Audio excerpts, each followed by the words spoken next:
Okay. And they weren't sure if it would be Okay. accepted at this meeting.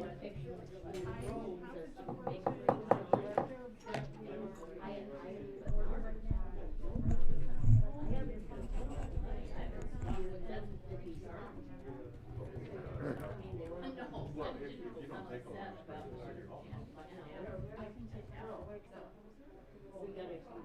Oh, that's all I want to do. I just want to make sure it's, you can, she said you can scan it. I don't need to have it. It's my, got all my contracts and everything.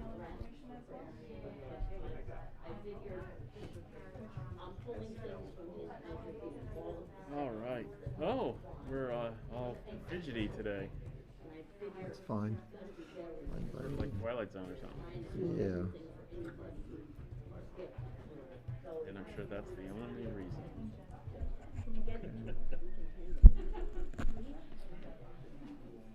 All right. Camera. That's okay. That's doing it. Hello, everyone. Welcome to the September 16th Planning Commission meeting. We'll bring the meeting to order with roll call. Chair Pevsner. Here. Vice Chair Dennison. Here.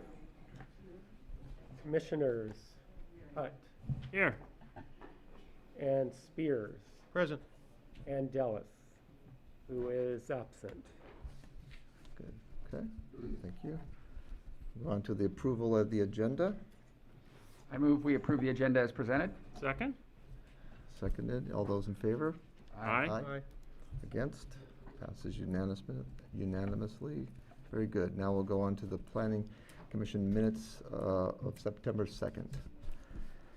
Anybody have any changes, deletions? I move we accept the minutes as presented. I'll second. Have a second. Those in favor? Aye. Aye. One abstention. I will abstain. Yeah. Okay. Very good. Council liaison report. There's nothing large. I would just like to note that at Tuesday City Council meeting, there was a lot of appreciation for Commissioner Spears and all the work he put in the kiosk to go back into Kirsten Court. And that's all I have. Great, thank you. All right, this time we have community input. And this is the time when anybody can come up to the podium and speak on something not on the present agenda. We'll allow 5 minutes. Anybody wishes to come up, speak at this time. Good evening, Commissioners. Deb Sheridan, Valley Vista Drive. And before I say anything, could you all speak up? It is so hard to hear with masks on. And I know when I'm listening at home too, and I was going to mention it to the City Council. So if you could pass that along, people who work at the city. Anyway, what I would like to say tonight, first of all, I have asked a simple question that no one has bothered to answer, so I'm going to ask again now. Are our comments allowed for 5 minutes, as it states on the agenda for tonight, for 4 minutes, as it has been for years, or for 3 minutes, as you inexplicably did to limit us at your last meeting? I will remind you that you are our representatives. We are the residents of our town, and you are our voice. And it is unconscionable when you hold to a strict time limit without allowing someone to finish his or her thought in another minute. There is so much mistrust and suspicion with the monastery project looming, and I hope that you will seriously consider what I have just said. Now, add that to what I spoke about 2 weeks ago. SB 9 and 10. Governor Newsom just signed them into law. Apparently, he didn't read the full page ad in yesterday's LA Times about how these bills will wreak havoc with our way of life everywhere in California. It will not solve the homeless problem. That's been proven over and over. Commissioners, I respect you all, and the job that you are doing is so, so, so difficult. So I will thank you again. But I have been involved in city issues for a very long time, and for the first time, I feel as though no one is hearing any of us residents on any level. And I thank you once again for doing what you do. Thank you.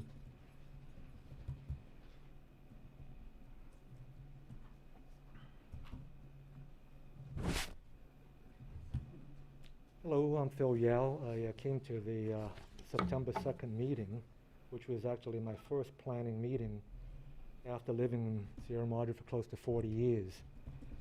I don't know if that's loud enough.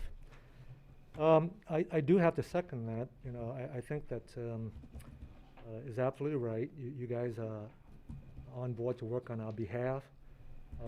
As a novice, perhaps I'm unfairly painting this, but I asked when I first came in to see if questions emanate from these comments, you know, how are they documented and how are they answered.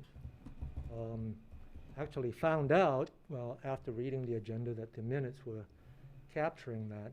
However, I wasn't satisfied with that. I called to the city. I spoke with Miss Jen Peterson. She's very nice. The various questions I have, she just said, send it to her and she'll disseminate it, conduit to the pertinent parties. Okay, so aside from that, let me get back to the comments. They're not captured correctly. The abridged version that we see in the minutes does not represent what was spoken. Okay? And that is the only official record, to me anyway, unless you can show me that there's other official records, of what transpired. And if you look at last September 2nd's comments as they were captured, I don't think that, you know, the people that spoke would recognize that they said those things, a lot of things. So I would really encourage you guys to take the time, go ahead and document it correctly, you know, paper, cheap, use a smaller font, whatever, and be able to recognize what citizens are asking of you folks. For me, it's just answers. Now, I'm going to tell you, I mean, I'm new at this thing, a lot of which I would say, hey, if there's a link on the web, by all means, point it to that. I can navigate to that, you know, quite well, and then I can hopefully resolve some of my questions. But no, I did send an email to Jan that had about 8, 9 items. Okay, and some of it is very rudimentary. Again, humor me because I'm new to this process. But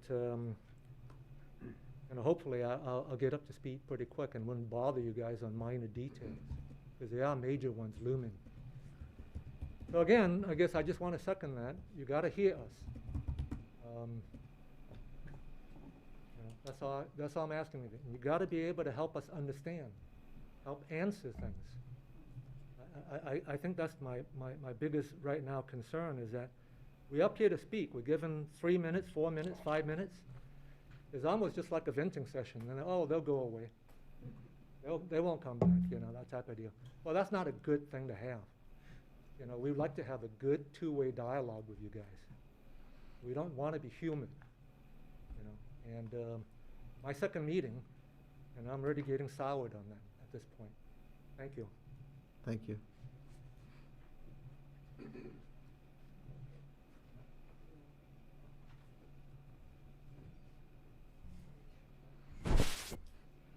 Hello, Alex Arietta, off of Edgeview. I think it's a really important theme, and I also wanted to reiterate the criticality of not just residents coming up here and being able to make their comments and concerns made known, whether it's about the monastery project or any of the other important initiatives happening right now. But frankly, these questions are candidly addressed and answered. And I think there's a pretty high degree of frustration, mostly with the city council, because there's a lot of questions that are raised and nothing gets addressed or answered. And it's beyond frustrating. It's really kind of just borders on, you know, there being a total lack of trust in the city council. And I think that the planning commission, I believe, is viewed, you know, very differently from that. I think the I just want to reiterate that, you know, you're hearing from a couple of residents around the need for transparency and the need for actually not just listening but responding to resident questions. And it's so imperative that that happens, and it's not just perceived that it's happening, but it's actually happening.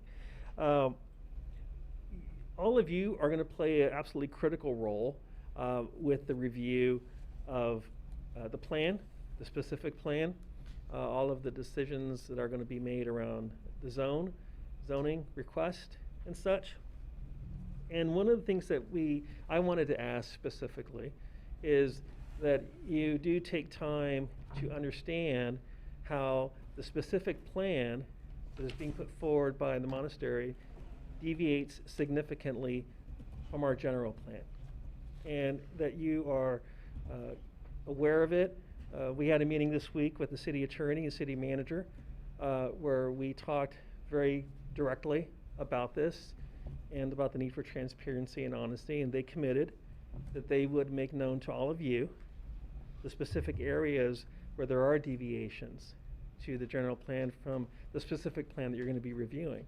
And I believe that if you take an honest and assessment of that, you're going to see that there are some significant deviations, and deviations that are not going to be good for this community on everything from fire safety to traffic to, of course, our existing zoning. So I want to get on the record that I think it's really important that you, because we kind of talked about this a little bit last time when we were talking about the initial environmental impact report and not being made available, and in regards to what's happening now with the one that's out. We want to make sure that doesn't happen. You know, when you get time to review the specific plan, that you actually know everything that's involved with it and how significantly it is deviating from the general plan. There has to be full transparency, and your perspective and your respective opinions and points of views and knowledge is going to be critical for the city council to then make informed decisions about this project. I believe the project should be declined full on. So thank you for your investment of time and for your engagement. I know you have a hard role. I know there's a lot of data to review and consider, and we thank you for engaging and for investing the time with that. Thank you. Anyone else wants to speak on something on the agenda, not on the agenda? I gave the speaker card. Do I wait to be called? If it's not something on the agenda, you can come up with. Oh. Then we'll do that when the time comes, yeah. Chair, if I could just very briefly respond to some of the comments. I appreciate everyone's comments, and I can assure you that everyone on this commission listens very attentively.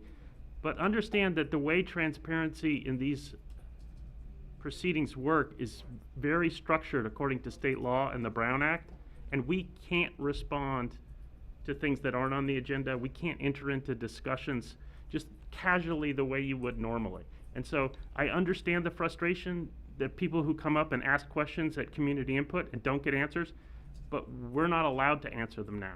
And we're not allowed to discuss the monastery project now because it's not on the agenda. And so, you know, I feel that frustration too. I'd very much like to just blow out all these rules and just sit down and talk until we all get everyone aired out, but that's not the way the rules work, and we have to follow the rules. So know that we are listening, and we will respond to the extent we can and at the time that we can. So I just want everyone to understand that don't confuse our not responding to your questions now with that we don't care. It's that we have to follow the rules of the open government laws. And dovetailing onto that, to the extent that we can answer them, we do.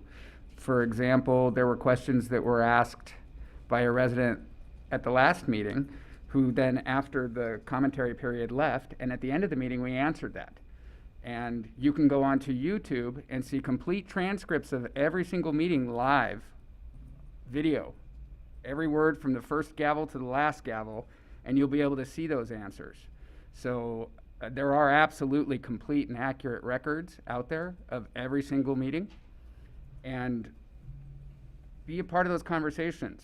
I remember at the last meeting, we actually allowed for repeat comments on the last topic.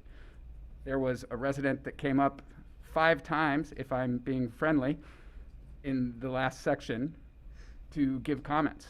And we are definitely here to listen, and we are doing everything we can to allow that to happen. So keep participating. As we hear those questions, sometimes the responses will come back in the form of more broad, general educational sessions like we did last time.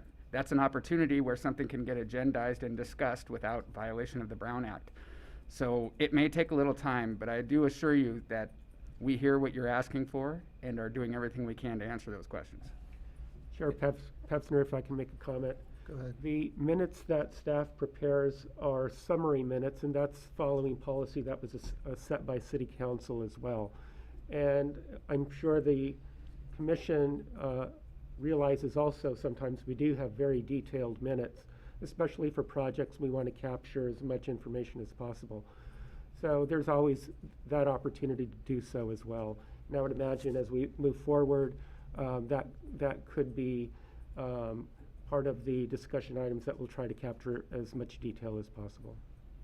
And in our discussions, we try to bring up and ask all the questions that you are bringing to us. And we try to be your voice in our questioning of what's going on. But you need to understand, in the world of government, we are outranked by the City Council. And at the end of the day, they can decide to ignore and overrule whatever we decide to do. And that has happened numerous times. So we will do our best to ask the questions and make things, and bring up and ask the questions. That's why the police chief, the fire chief was here last time. The city manager was here explaining the water department, so that your questions can be answered. And this is the forum that's here to do that. I'm sorry that the forum is not larger, because I think it adds for participatory democracy.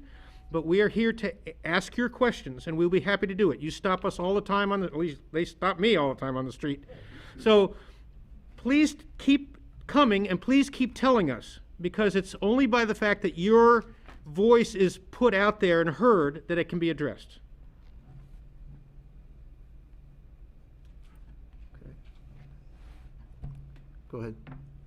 I'm just trying to get some clarification. I came to encourage the adaptation of the SEIR new policy and the safety items.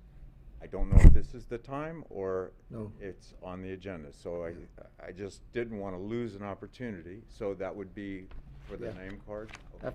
After the presentation, we're going to have, yes. Great. Anyone else wants to speak on something not on tonight's agenda? Okay. Then we'll move to the public hearing. And we have the review of the general plan amendment 2103, and for the 6th cycle of our housing element, et cetera, et cetera. I believe we have a presentation. We have a staff presentation by Senior Planner Lynn, and we also have a number of consultants with us who will also have presentations or will be here available to answer your questions. Thank you. Go ahead, Claire. Good evening, Chair and Planning Commissioner. The Planning Commission this evening will be reviewing the general plan amendment for the 6th cycle housing element update, including the land use, safety, and circulation element update. Also, the municipal code text amendment and its corresponding zone change, and lastly, the draft subsequent environmental impact report.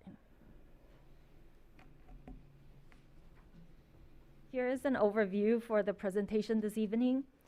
We'll start with housing element update, introducing our housing element consultant, Karen Warner, of Karen Warner Associate, to speak about regional housing need allocation, and the rezoning sites to accommodate RENA.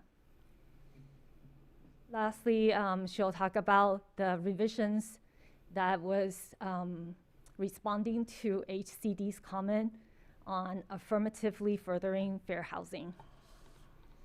Then we'll go to Municipal Code Text Amendment, amending Chapter 17.29, and introducing a new chapter in 17.39, religious housing overlay zone. It will be presented by our consultant, Mr. Phil Burns of Arroyo Group. Then we'll move on to discuss other element updates that is required as we update our housing element.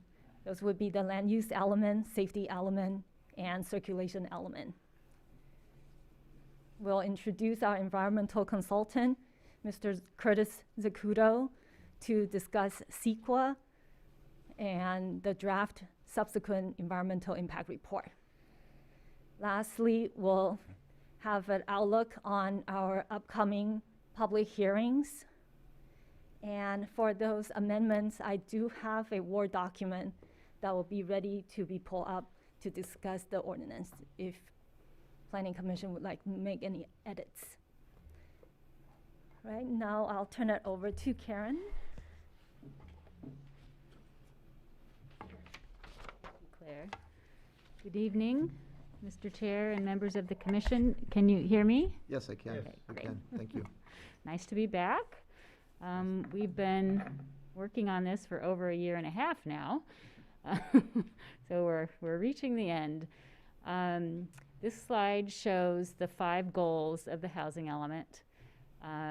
The goals have policies, which then the city is charged with following for the 8-year period of the housing element. And then there's a series of 21 implementing programs with specific actions that the city will be reporting on to the state annually to see how it's progressing and implementing its housing element. But the housing goals range from maintaining the quality of your existing housing, providing for a range of housing types to address the community's needs, from affordable housing to market rate housing. A goal to reduce any governmental constraints to producing housing, promoting equal housing opportunities to all households and households with special needs, and promoting environmental sustainability. This is the Regional Housing Needs Assessment. I'm sure you're all very familiar with this. For any people watching at home or in the audience that aren't, this is what starts the 8-year housing element update cycle, and it's the regional housing growth numbers that trickle down from the state of California, are allocated to the regional government, which in this case is SCAG, and then divided up into the jurisdictions within SCAG.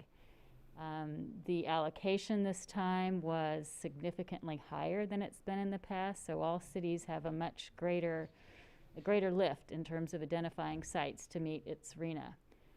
As you can see here, Sierra Madre's RENA is for 204 units, divided into the 4 income categories on the left. And the way we show adequate sites to address each of those income categories is through looking at zoning densities. So for your very low and low income RENA numbers, we need to look at sites with a minimum of 20 units an acre, where previously it was a max. So we have to develop new zoning ranges that actually have the minimum 20 units an acre. And for moderate, we're looking at densities of 12 units an acre. Next slide.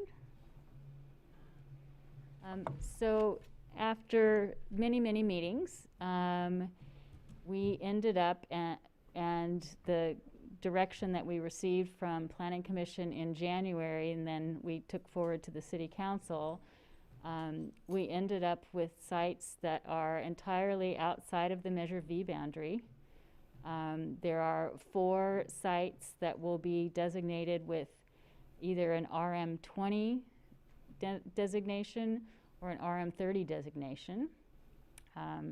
We're going up to 30 units an acre on several sites, so that you don't have to identify as many sites. So if you have a few that are at 30 units an acre, you don't have to have as many overall.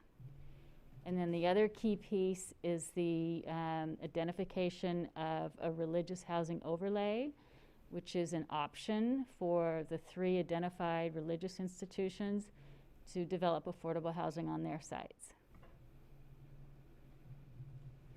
So when we put that all together, this is your RHNA across the first row, and we look at the various contributions towards that RHNA.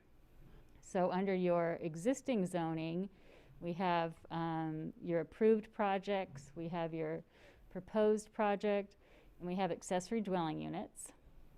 And we add all those up, and you can see we had a shortfall of 53 units towards very low and low income and 33 units towards moderate. So when we add in the 4 multifamily site opportunities, we add in the religious housing overlay zone, we end up with sufficient sites inventory. We have a small amount of buffer under the lower income, 33 units. We have a shortfall under moderate of 9, so that lower income buffer can be used to offset the moderate. But it's important to have a buffer because as sites are developed, if they're developed with not the affordability that we were assuming in the element, we need to show that you still have enough capacity throughout the 8-year planning period. So we were fortunate in that we were able to have a consultation with state HCD during their 60-day review of the element. And we had a 1-week period in which to get revisions to them before they issued their letter. So the letter was shorter than it would have been otherwise, but it was still pretty lengthy, as the state letters are these days. And so this identifies some of the key areas that we're needing to address in the housing element to receive state approval.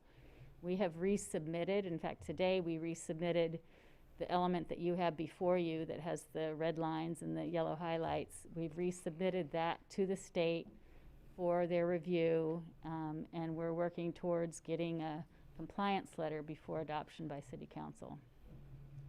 So some of the revisions that they're looking at is there's a new requirement affirmatively furthering fair housing, and we need to add more specificity in terms of specific actions that the city will take to do that. They were concerned that our projections for your accessory dwelling units were a little high based on your past experience. So we have reduced that somewhat from 15 to 12 units a year. They identified the city's current zoning requirements for emergency shelters, capping the shelter capacity to 8 beds as a constraint. So we have included a program to increase that to 24 beds. They have identified, and this is all the elements I've been working with, community care facilities with 7 or more occupants as being something that needs to be allowed in single-family zones, that it's a constraint for persons with disabilities if these are excluded from single-family zones. So we're going to include a program to evaluate and study this. We needed to include a program, particularly since sites 1 and 2, which site 1 is along Mariposa Avenue and has about 9 individual parcels, and site 2 is on Suffolk and has about 10, mostly under separate ownership, that we include a program for consolidating lots to encourage the consolidation of individual parcels into larger developable lots. And then lastly, they have asked us to include a housing replacement program, which is, there's new state requirements that units that are removed from the housing stock that were occupied by lower income tenants be replaced at affordable rents. So those are kind of the main things that we're looking at for housing element revisions. I believe I'm turning it back to Claire. When do we ask questions? Do we ask as we go, or wait till the end, or how are we doing that? That's fine. I think it's, Questions as we go. yeah, go ahead. I have a question with the submission of the revised element to the HCD for clearance letter. Does that mean we don't have the ability to make changes? Oh, no, you absolutely have the ability to make changes. So it's just, they're looking at it basically to see the changes that we've done already, if that meets what their Yes, questions were. Okay, yes. thank you. Exactly. But they could also disagree with some of the suggested changes, and just like the reduction of ADU units, the commission said that certainly there is an opportunity, we should capture those additional units. We submitted that to HCD for public comment, and they reduced it. Okay. On the point that you brought up about HCD and 7 occupants or more in the residential zone, is that based on some new state law, or is that the arbitrary decision of HCD to impose extra codes upon us? It's not a new state law. It's a new interpretation. Not gonna go along with you, the rest. It's a new interpretation. Thank you. Go ahead. Claire?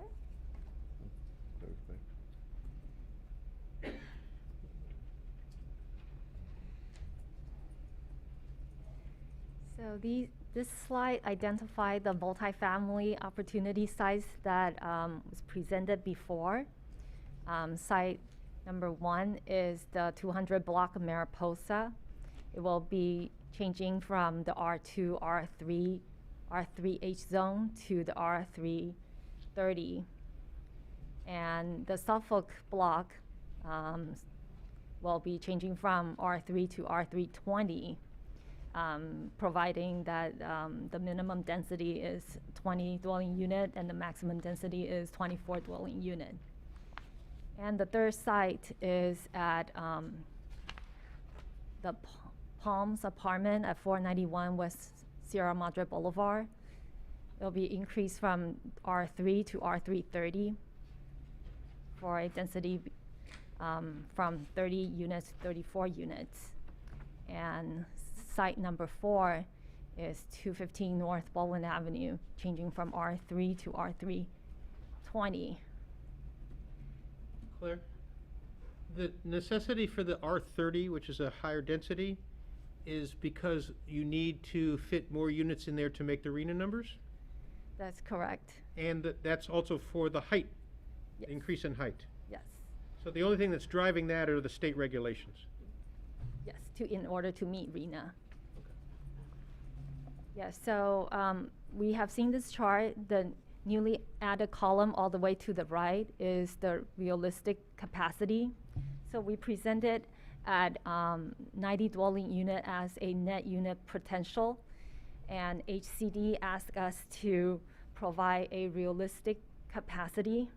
Due to that, all of our site is already developed, and we will need to show that these non-vacant sites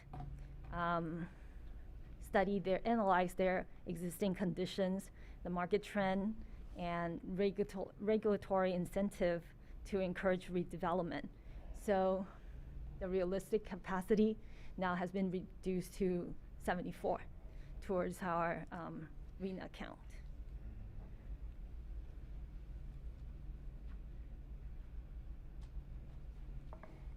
And this is the corresponding municipal code text amendment proposing to amend chapter 17.29, the R3 multifamily residential high density of Title 17.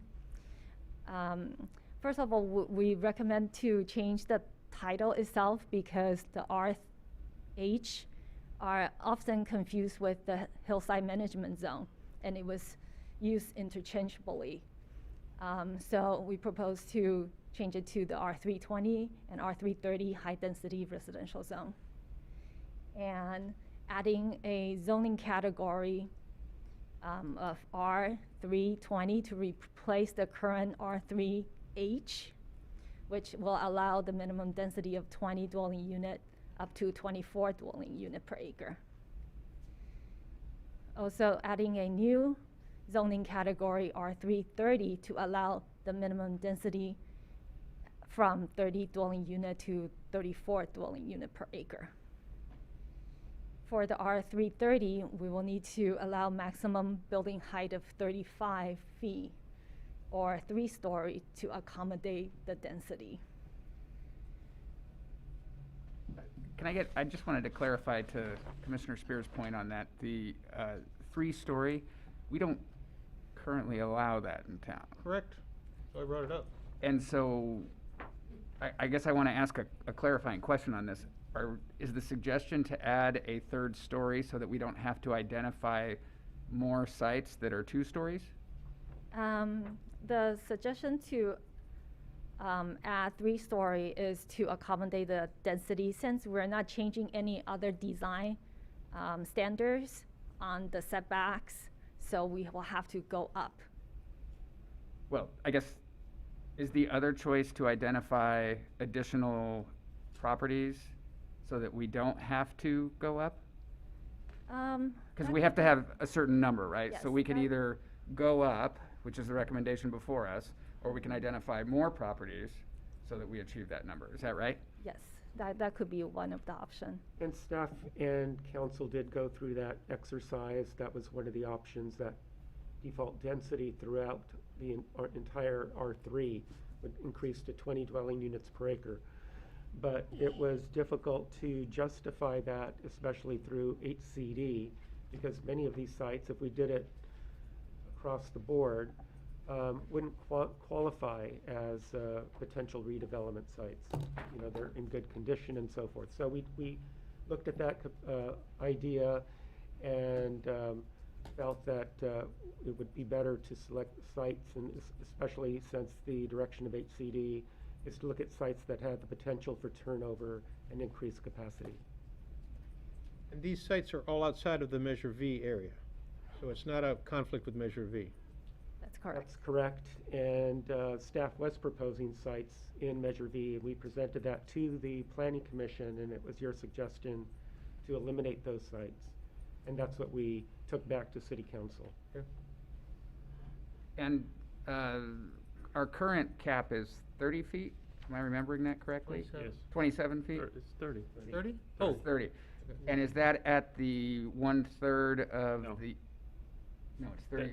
The 1/3 business is just R1. Okay. So in R3, it's just 30 feet, 30 like a feet. normal height limit. So it's a 5-foot difference from what we allow today. Yeah, and I you know, if we're going to talk about the height, I have serious questions about how feasible that is, because most zoning codes that allow 3 stories don't have a 35-foot cap. It's usually more like 36 to 40. And so, you know, we are also not adjusting the FAR. And so I wonder how realistic it is that people are actually going to build what we're saying they're going to build, because we're not changing the code enough to allow these to build. And our main development site, number 1, was in the last cycle and didn't get developed. And so, you know, I gotta wonder how, I guess the realistic test is what you could actually build if you did build, but I wonder if we ever get to the if you build, right? And at what point does HCD say, yeah, these sites just aren't gonna work because nobody's gonna build this stuff? And that's, I mean, that to me is a fundamental concern, and one of the reasons why, instead of singling out individual properties, just saying, you know, all of R3 is 20, it just seems a lot fairer and more likely to actually have some development potential that might help with reasonably priced housing. Commissioner Hutt, to your point about what happens if a site that was in the prior arena and is in this arena and doesn't get developed in during either arena cycle, I think our consultant, Ms. Karen Warner, can speak to that. But I'm pretty sure if we ever if we ever list it again in a future RENA, we have to provide some kind of justification for it in the housing element. Yes, so we did recycle 2 parcels from the last housing element, and those are at a default density of 20. And so I guess the follow-up question is, how likely is HCD to accept this at 35 feet? Are there a lot of architects on HCD? Well, let's, We haven't received any comments on that. They haven't commented on it yet, but that is something that oftentimes we'll do when we're coming up with a new designation, is to look at a prototypical site, and we only have 2 that are R330, so we've got 2 to pick from, with the development standards as proposed, and to do an analysis to make sure that you can achieve the density. That could be something that they request. So I guess if I'm saying this back to you as the layman, we would go back to them with the 35 feet and leave it there unless they came back and said change it. Mm-hmm. But, a more fundamental question is why are we even doing this? I mean, are we doing this solely to appease HCD? Or do we actually want to produce housing? I think, to be fair, nothing Sierra Madre does is going to move the needle on the state's affordable housing crisis, because we're just too small, right? But I do think there's an issue in town about what our culture is. And are we sort of a town of all types of people, an eclectic mix of, different income groups and whatnot, where people who grew up here can afford to stay here? Or are we going to be, some richy little enclave where all we have is McMansions? And so, to me, this is not just appeasing HCD. This is about the culture of the town.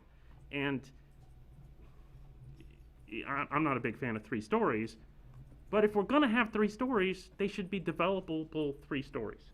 And to put in a game where you have the same FAR, a height limit that doesn't work, and then claim it's 3 stories, on a site that didn't develop in the last cycle, it's not going to develop again.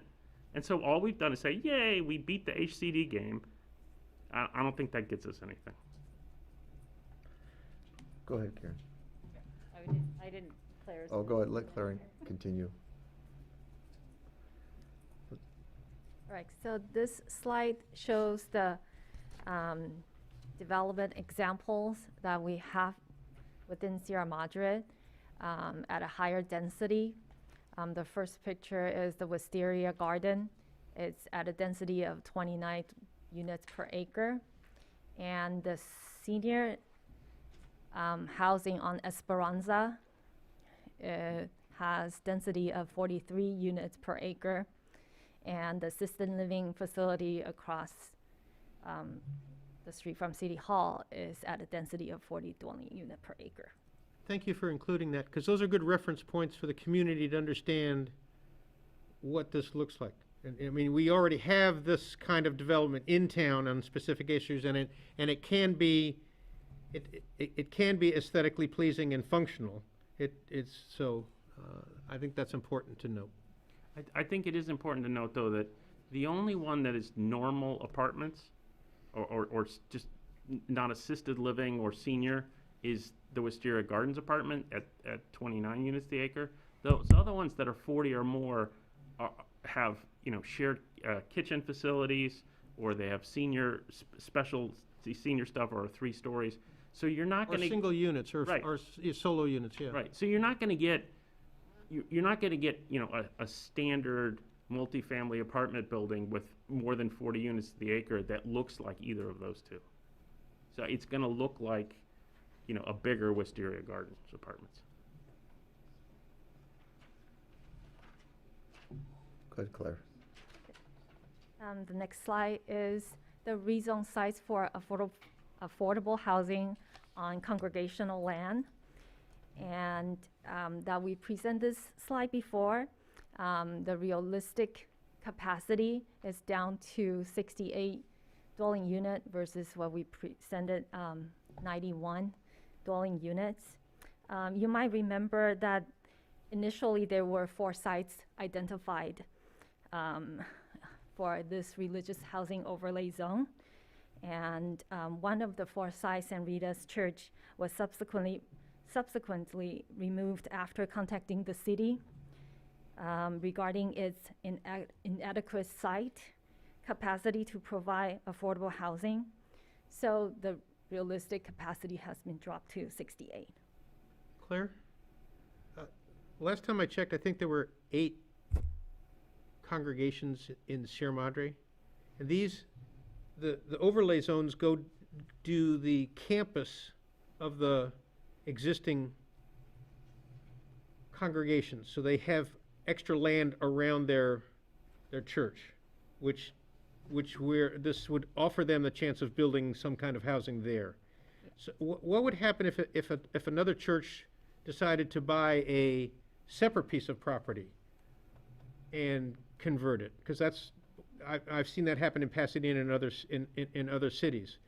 Would we then modify the zoning code and make that additional piece of property fall under the rezone? We can add those properties at a later time when it's purchased by the church under the religious housing overlay zone. Okay. Yeah, we can include them. Yeah. And Would the housing overlay zone only apply to these 3 sites, or does it apply to all churches? So if St. Rita's changes their mind in the future, could they do that, or do they need to come back in and would they need to come back in and get a zone change? so we actually analyzed there's 7 churches that we looked at, and there's only 4 that is realistic for housing development. And if there is a church that acquire additional land, they will have to come back to us, and we can rezone them with the overlay zone. I think what he may have been asking is if, say there was a church that had a school and the school didn't become viable and they knocked it down, but we hadn't zoned it now to be a religious overlay. Is there any reason not to ensure that every one of the institutions or of the congregations in town isn't today zoned in the religious overlay? We actually did extensive analysis on these 3 church sites. So if we were going to include all of them, then we'll have to demonstrate that there is a capacity. And sorry, to be clear, I'm not talking about RENA numbers. I'm Oh. just saying, if we're gonna zone this new religious overlay zone, why would we not automatically zone every religious organization in town to go ahead and have this overlay? I think is what you were. Yeah, I mean, it doesn't cause them to stop being churches. If they don't want to do housing, they say, oh, sorry, I don't want to do housing. Okay, fine. But, this is an 8-year cycle, and if in year 5 they change their mind and say, hey, you know what, I think I might want to, well, then they're going to have to apply for a zoning change. It's going to be a big brouhaha and take a big thing, and basically it's just not going to happen. And so why would we foreclose that option? That to me, it seems like we would just zone all of them, and we would just include these 3 in the housing element for HCD to review. That would be an option. We did explore that, we did talk about that, and some of the churches, like the Old North Church, is located within the Measure V boundaries, so we were directed not to include anything within Measure V. But certainly we had that conversation, should we include the overlay in the entirety of the church property, or just focus on the viable vacant parking lots, and that's what we pursued. There's also another thing we haven't considered here, and it would require a little bit of legal research, is that churches have special rights under federal law, because under the Religious Persons and I think it's the Religious and Institutional Persons Act, there are limitations on our land use authority when it comes to churches and church property. So if we are considering that's something that the city attorney's office would have to go back and study to see if a church would have a potential claim against the city as a result of a rezone that they weren't in support of. Even though all it did was give them more options. Right, so I'd have to see what the implications of that would be. Okay. But it's possible. For the next section, I'll turn it over to Mr. Phil Burns to discuss the religious housing oversight zone. Thank you very much, Claire, Chair Pevsner, and commissioners. Thanks for the opportunity to be here. Wonderful questions that you've asked to begin this portion of the presentation. I'm going to speak a little bit about our experience with congregational land affordable housing. The city decided to bring us in along with Karen Warner Associates because of our experience previously working with both cities and congregations on a lot of these types of developments. And then I'm going to speak about an exercise similar to what was actually alluded to already, which is looking at sites and figuring out what kind of development standards are required in order to build the kind of development that is being planned for in the religious housing overlay. So first, want to affirm the wisdom of this commission and the city council in prioritizing religious sites for affordable housing. We've seen this happen in many communities across Southern California because of the missional motivations of these congregations, the fact that their land is underutilized most of the time, and then it also helps stabilize active congregations. The vast majority of congregations that pursue affordable housing developments are indeed active, plan to be active in the long term, but they may need some financial help to stay afloat. As we all know, cultural trends are kind of tilting away from many churches. And when they do that, though, we find that often this goes, it goes well in terms of a developer and landowner and city relationship because, of course, there's that long-term need for partnership between the city and the church, and that leads to development that is more of a win-win for all parties. So it's part of a growing movement that we see all around the country, actually. So as we looked at what kinds of standards were going to be needed for this religious housing overlay, we needed to take into account some principles about how these developments actually happen. So most affordable housing in the United States in general is publicly funded through low-income housing tax credits. That tax credit process is a very difficult process. Obviously, the income is capped for the developer, and that leads to developers really looking for projects which are streamlined, relatively quick entitlement process, which they can execute. And it really doesn't pencil if you don't have at least 40 or 50 units on the site. So that's kind of the minimum, and that is actually what HCD requires in order to be able to count a site for this type of development. I should mention that there are some examples of affordable housing that is not publicly funded.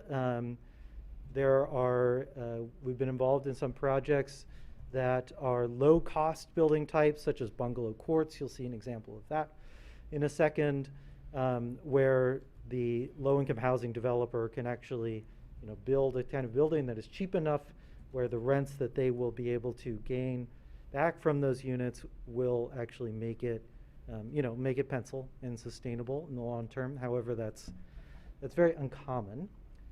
And so basically thinking about this kind of landscape that's out there, we wanted to conduct this exercise, as I mentioned. And we wanted to look at the development standards that would be required, particularly because these are RHNA rezoned sites, and therefore they are going to need an administrative expedited process in order to qualify for HCD. You will see finally that these concepts that I'm going to share, these theoretical concepts, do take advantage of state density bonus law, which allows an 80% density bonus for projects which are 100% affordable. That being said, I think that we're trying to identify the development standards here which are most respectful of the town's existing character, and yet, that can accommodate the development that's there. So here's the first theoretical example, which is on the United Methodist Church at the corner of Michelinda and Sierra Madre. They have a large parking lot there, 2/3 of an acre. And basically we found that we could accommodate a development which would have 50 units on it in a 2-story structure over a semi-subterranean parking podium. Since it's an inclined site, you can enter the parking podium above grade at the lower part of Michelinda and then have underground parking. Otherwise, one of the things that helps this out is, as Commissioner Hutt mentioned earlier with senior housing, unit sizes for affordable housing are typically smaller as well than market rate, and that helps us be able to accommodate this number of units within a relatively small and I would say, consistent contextual footprint.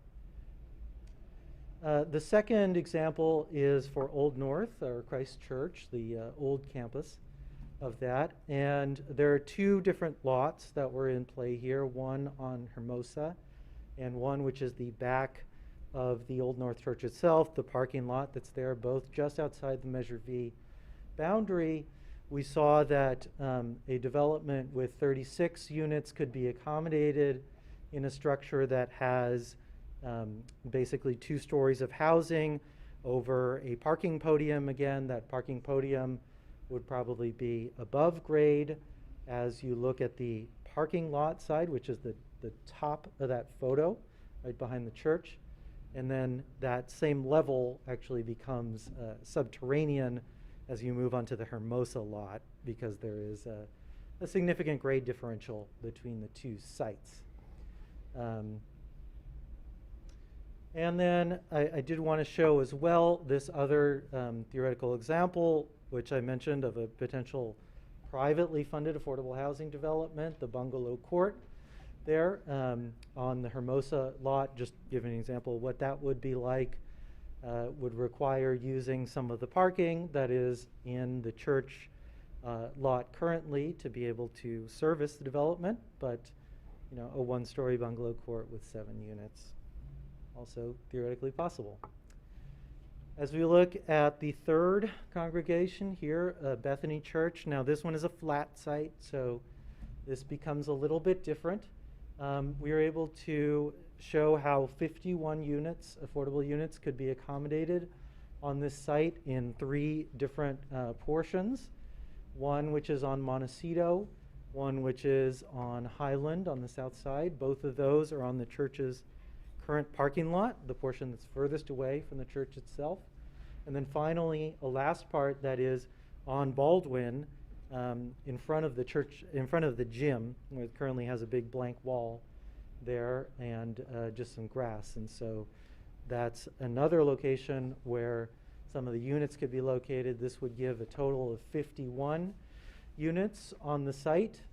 Again, 2 stories of housing over a parking podium there. And given that Highland and Montecito are both residential streets, multifamily and single-family housing on those streets, we wanted to also see if we could lower the heights immediately on those streets and still get in the requisite number of units, and indeed we can. So you see there 2-story frontage, and then it moves back to 3 stories as you move beyond the frontage.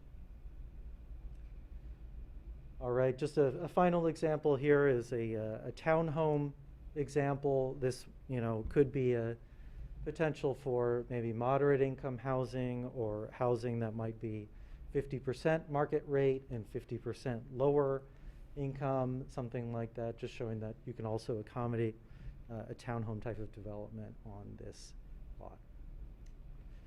So as a result of that exercise, we've identified what we believe the development standards would need to be in order to construct the developments here.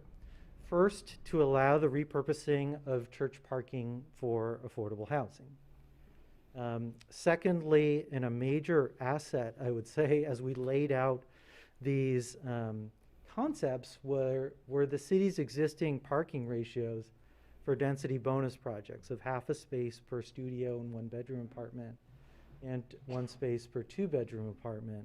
That really kept the footprint of these buildings from growing too large. If you had 2 spaces per unit here, we would be talking about 4 stories all the way across these lots rather than 2 and 3 stories.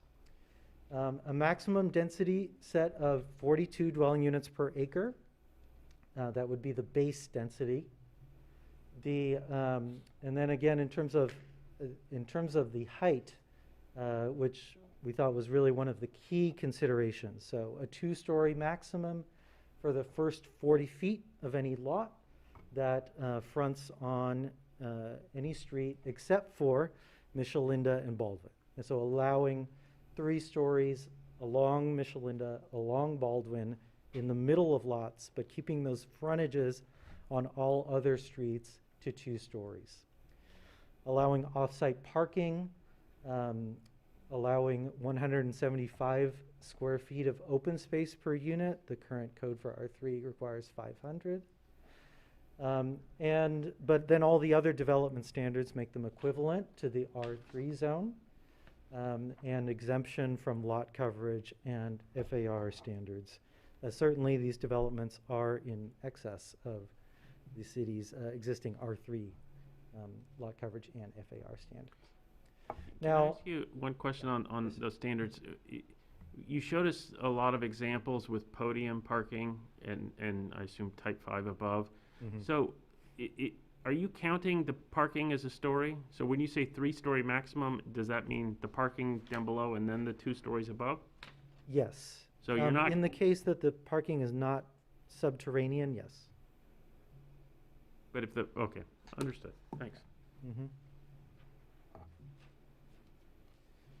So in terms of the process for approval for a project, again, I'm not sure that any of these projects are, imminent, but if and when the churches decide to pursue such a project, the zone must allow for a non-discretionary approval of the project because it's required to meet RENA. And so we did want to make sure that there was the opportunity for the public and the Planning Commission to influence the design for good and to gather feedback on the design within the context of in affordable housing, probably really a kind of a multifaceted negotiation process between the city and the developer, which might include use of public funds or tax exemptions for affordable housing or other types of things, allow the Planning Commission and the public to, provide their input to these projects. And so we've created in the proposed ordinance a preliminary design review process for your consideration there. And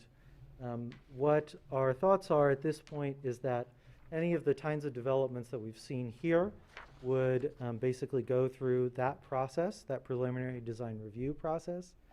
If a church wanted to do a project that was kind of more, if it affected its existing campus, then at that point we would probably require an amendment to the church's conditional use permit or master plan, and that would indeed be a discretionary process. So those are thoughts at this point as we are developing that. And at this point, I will hand it back to Claire if there are no other questions. Can I ask about the master plan? If a church doesn't have a master plan now, like I understand if, say there was a master plan and it said, okay, this part is reserved for housing, then that housing would have the streamlined process. But if the church doesn't have a master plan at all, could they just bypass that whole step and build the housing in what you're proposing? The churches that are here, my understanding is that they do not have currently adopted master plans, but they do, these developments do need to be permitted in order to qualify for meeting RENA. So they would not need to prepare a master plan. They would just go straight and use this ordinance. Okay, thank you. So if somebody dies and leaves one of the other churches in town a plot of land, and they decide to put a small court on it with affordable housing, would they have to come up with a master plan in order to do that? Or could they just apply? And then if they just applied, would any of it come before the planning commission?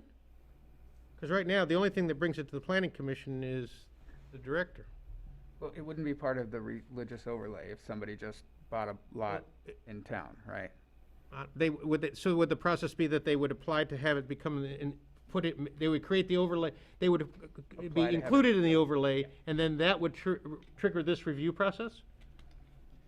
Putting it, so the way that this overlay is structured, as staff has mentioned before, is that there are specific plots of land that are located on specific churches which are zoned under this religious housing overlay. So if any other church wants to incorporate a new plot of land, or an existing plot of land in the overlay, they would need to apply for a zone change. Okay. And so as we were talking, I was just looking up that Religious Land Use and Institutional Persons Act, the federal law. And I can confirm that there wouldn't be a conflict under that law in this scenario where an institution didn't want to be zoned something, so long as there wasn't a substantial burden imposed on that development, on that religious property. So to Commissioner Hutt's point, yes, it's possible to zone all of them religious overlay. But in doing so, we would lose any kind of oversight into what they would build there. And you said religious and institutional person, so this doesn't have to be limited to religious stuff. I mean, we don't have a atheist meeting house, but if we did, we could move that to them as well. Right. Well, Climb is a good example. They bought a number of pieces of property in town for residential use and they could conceivably change the configuration of whatever is on that piece of property. Right, and that we also have schools in town, private schools, that I guess they're affiliated with religious institutions, but they're not churches. Right. And they could maybe want to have, teacher housing or something. Yeah. Proceed.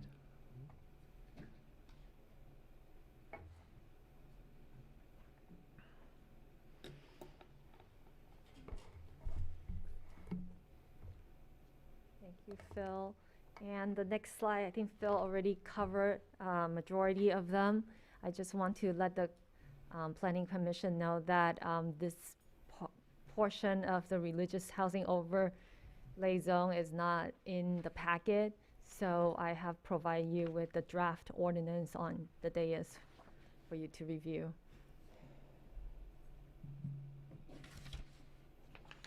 The next slide is the proposed land use map, accounting for all the sites and the rezone sites. And they're all outlined in red. Is the Suffolk block, the Mariposa block, the Palms apartment, and the 215 North Baldwin. Also the religious housing overlay zone on Bethany Church, Old North Church, and United Methodist Church. The next slide is the corresponding zoning map that will be adopted together with the housing element update, with the 3 new zoning category, the R320, R330, and the RHO, Religious Housing Overlay Zone.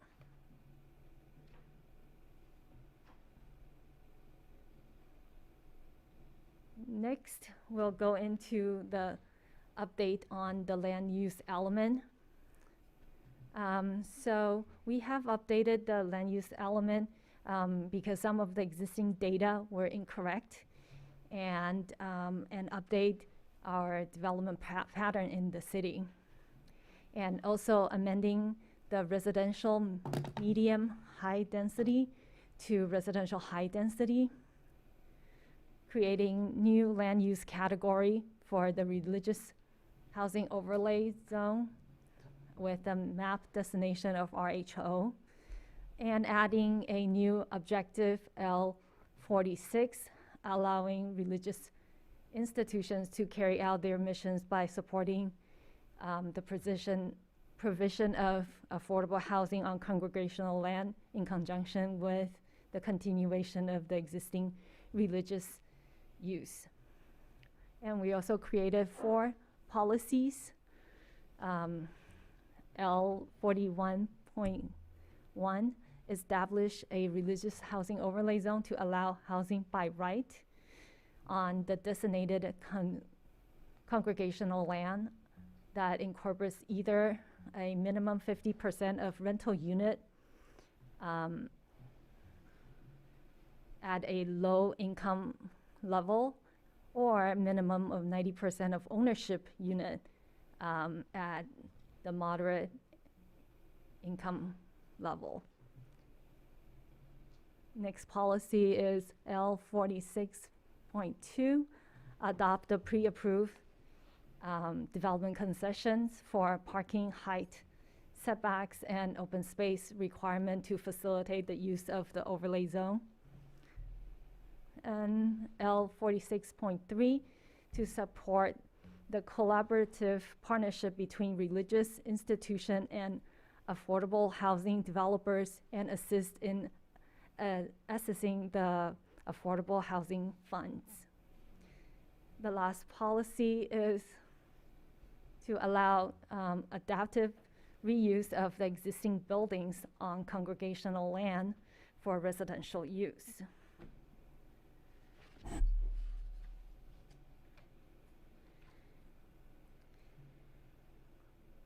The next slide is the highlights of the safety element updates, where we have the city has adopted the local hazard mitigation plan,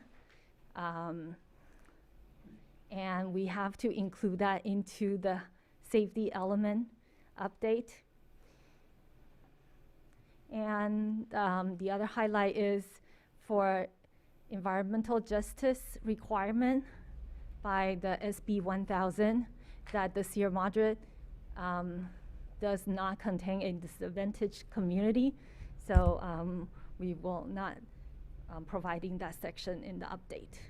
Claire, confirming that our local hazard mitigation plan was approved by FEMA? Yes. Okay. Yeah, and then it will be incorporated into the safety element. So is this being updated as a part of the housing element, or is it just because we're updating the general plan and we need to do this, so we're just getting it done at the same time? Yeah, so it was a requirement by law that if we update 2 or more, at least 2 elements in our general plan, we have to update the safety element along with it. Okay, so we have to do this now. Yeah, okay, understood. Thank you. Next is this circulation element update. So the city adopted the VMT threshold in 2020, and so that will be included in the circulation element update. Also, we have dedicated 2 bike routes. One is class 2 and the other one is class 3 bike route on Baldwin and Sierra Madre Boulevard. The third one is that we have to update our local transit network. We do not have the bus line anymore. Now it's replaced by the flex route transit Metro Micro. So it will be on-demand services for ride sharing. So I have a question. The Metro Micro is Metro's challenge to Uber, Lyft, and things like that. Should we plan on painting parts of the curb white to accommodate that? Because we're going to have parking issues coming, moving forward.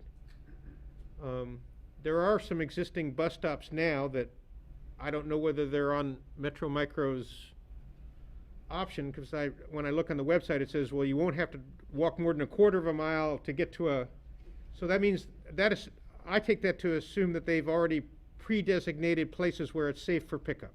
And that's standard. In the school districts, we do that all the time. So should those places where they have designated pick up a white curb?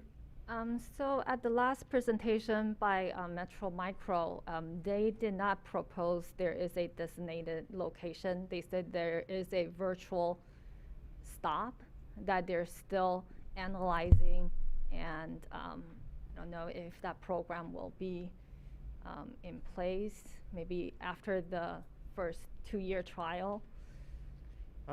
At the next city council meeting, I believe, management analyst James Carlson is actually presenting on Metro Micro, and I think he's going to address that specific issue. So I don't know now, but I think we'll know by the next city council meeting. Okay, cool.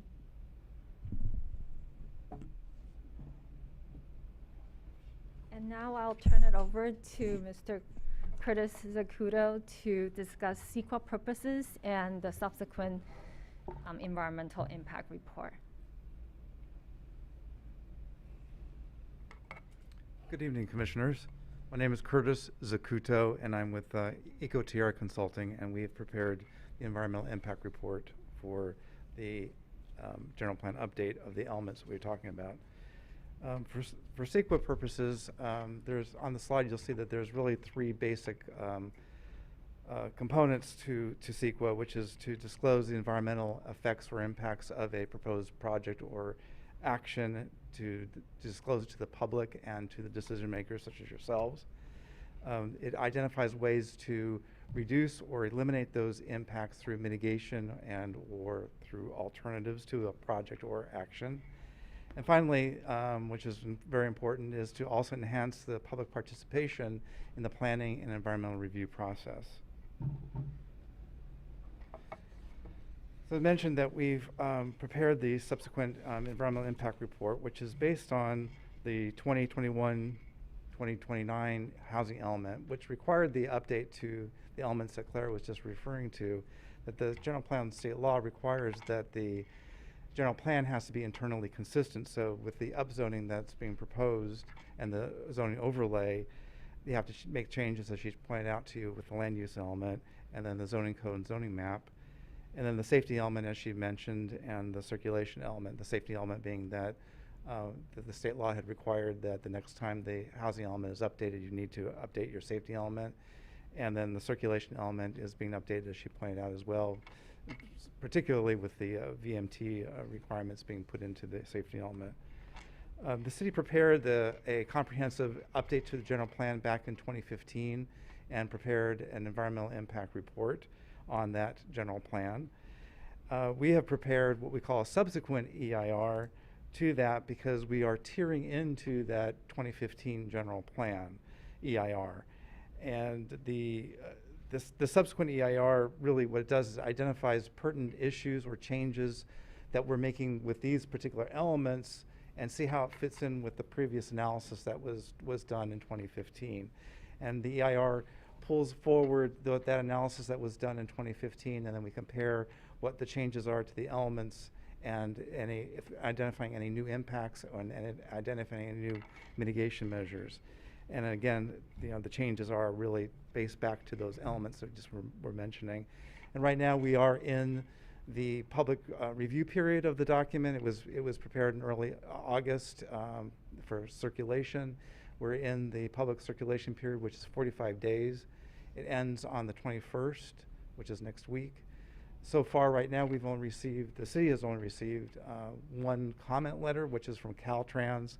And essentially, their comment letter is really kind of a form letter, but they really are just acknowledging that you've updated your circulation element. We're happy to see that you have VMT in there, and that any future projects needs to do the VMT analysis, which is the new statewide metric for analyzing traffic impacts of a proposed project or action. And that pretty much ends my presentation. I'll hand it back to Claire. With regard to the comment period, you said that's going to run in a week? Yeah, it ends on the 21st. The commission has received some emails from people in town with regard to the housing element update, which may also in part be directed to the environmental review. I just want to make clear to everybody, if they want to get official comments on the EIR as opposed to just commenting on the project, how do they do that? I would believe that there's, on the website, there's information on the contact and who to write the letters to. I believe it's probably is it to you, Claire? I'm not sure who. Yeah, it will be on the next slide. Okay, great. Okay, it's on the next slide, okay.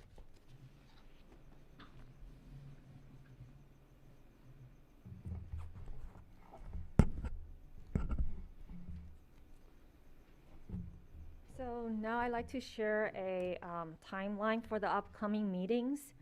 So today we're at our first Planning Commission meeting to review the draft elements and the draft SEIR since our last meeting in January 21st.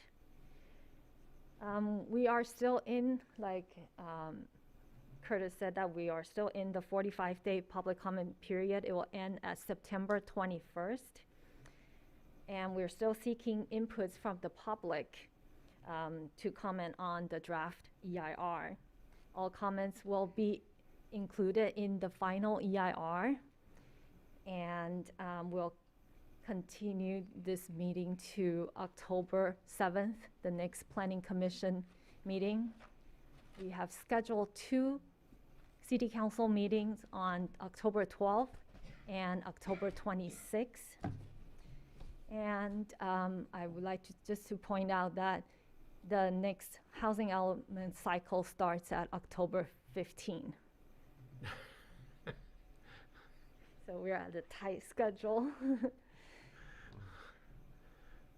So for public to submit their comments regarding the draft EIR or the draft element, they can submit it to Housing Element 2021 at cityofsierramadre.com, or they can visit our city webpage at cityofsierramadre.com/housing-element. Okay, that concludes my presentation, and we can take any questions you might have. Or questions? Any further questions? We've sort of been having open question session, but go ahead. Anybody have anything else they want to? I have questions. Maybe there's a lot going on here. So we had proposed to conform the zoning of, 100 houses or something that didn't get updated to match the general plan previously. Is that included as part of this housing element? That's already, that ship's. Yeah, the housing element and the other sites that you're referencing regarding the consistency update of the land use map and housing or zoning map are separate entities, and none of the sites that were shown to you today are included as modifications as downzoned lots in the consistency update. So they're not, they're 2 separate things. But the consistency update that we had reviewed before and passed to the city council has been adopted. Yes. Right, so that's done. That's done. And behind us, okay. Okay. Because the city council obviously had a resolution at the last meeting to open that conversation up again. I just wanted to make sure that was not something that we should be looking at or including in any of these conversations. Yeah. But that downzoning has already been passed, approved, and is on its way to the printer. And became effective immediately. Okay. Great. I think that was a question that had hung out. At least I had been asked that. So thank you for that clarification. Chair Pevsner? Yes. If I may just add to that, and I apologize for not doing this at my update. So one of the things that came from City Council on Tuesday was to to try to update that zoning based on the decision from council. So they were going to, and you can help me out, is that we're going to We're going to revisit those sites, do another analysis. Staff will conduct an analysis to see the viability and look at them as a collective whole and not look at them in creating a spot zone situation. But we are looking at reversing, in some cases, the down zone and reverse them back to what it was prior to the 2015 general plan update. But right now we are consistent with the general plan and the zoning. Yes. Yeah. Yes. Okay, so that begs the question of if we are changing the zoning as part of this housing element, and we were told that we couldn't leave those where they were because we'd have to revisit the general plan, aren't we changing the general plan for this? We are, yes. So why didn't we just change the general plan? We had been told that changing the general plan wasn't really an option for us. And so we're changing the general plan for the housing element. Why didn't we just change the general plan to match what they were zoned? We would have to do further analysis and tear off of the original EIR that was adopted in 2015. So it'll still take further work. It's almost an effort like what we see here with the housing element to a certain degree. But if we downzone to match the general plan, right? And that's been adopted. And so that's what we're going to HCD with, along with these changes. And then later, if we decide to move the zoning and the general plan intensity up, we won't have a problem with HCD, right? We won't, because we're not, in effect, down zoning. We're not, we're not taking R3 units and taking them down to R1. So by reversal of that, we shouldn't have a problem with HCD. Okay. Also, I think it wasn't so much a consideration during the planning commission process because we didn't have residents opposed to the consistency change, but only when it got to the city council hearings did residents come out opposed to changing the zoning from multifamily to R1. So had we known that ahead of time, we probably would have pursued the option that Vice Chair Dennison is mentioning. But we didn't know at the time so many residents were opposed to it because at the planning commission hearings, no one had raised the issue. Well, I think the planning commission raised the issue. I think that we were fairly opposed to taking non-conforming zones and rezoning them a different non-conforming zone because it had to match a plan that a month later we're changing, and we were told at that time we couldn't change. And so I guess, unless I'm remembering this wrong, I mean, we're literally changing right now what we were told we couldn't change a month ago to leave those where they were. I honestly we'll have to discuss it maybe offline because I'm not recalling the direction that was given that day. So we could talk about it and determine what went wrong there. We were very, I'll speak for myself, I can't speak for others, but the idea of rezoning something to another non-conforming zone made no sense, and it was made abundantly clear that we were not going to be able to change the general plan just to leave those where they were. And so I guess, or at least that was the guidance I remember. I have a similar memory because we, as do I, because we did. I remember us not understanding what the motivation was. The motivation was basically to try to achieve consistency and comply with state law. Yeah. But there's two ways to do it, but I think that's water under the bridge now. Yeah. And I also think that we were Zooming meetings then, and so it was a lot harder for people to comment, and so I'm glad that people are here tonight, that we can do our normal meetings and get appropriate community input. And as far as community input on the CEQA document, the EIR, that's where you need to send the email. So anybody who sent the Planning Commission emails and mentioned the EIR, those aren't going to go into the official record for the EIR. You have to send them to that email address. Housing Element 2021 at cityofsierramadre.com. Yeah, because as we've heard, the city has received 0 comments other than Caltrans on this particular element. So if you want to be heard on that matter, be sure And hearkening back to the issues of transparency and the strange state law rules we have to live with, this is one of them. So please get your comments there, and then they will be officially addressed in the final EIR.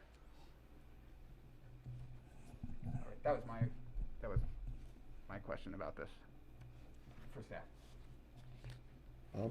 Anything else? I'm good. I answered mine. All right, well, then I guess we can open this section up to public comment. This would be the time anybody wants to speak on this, please come forward.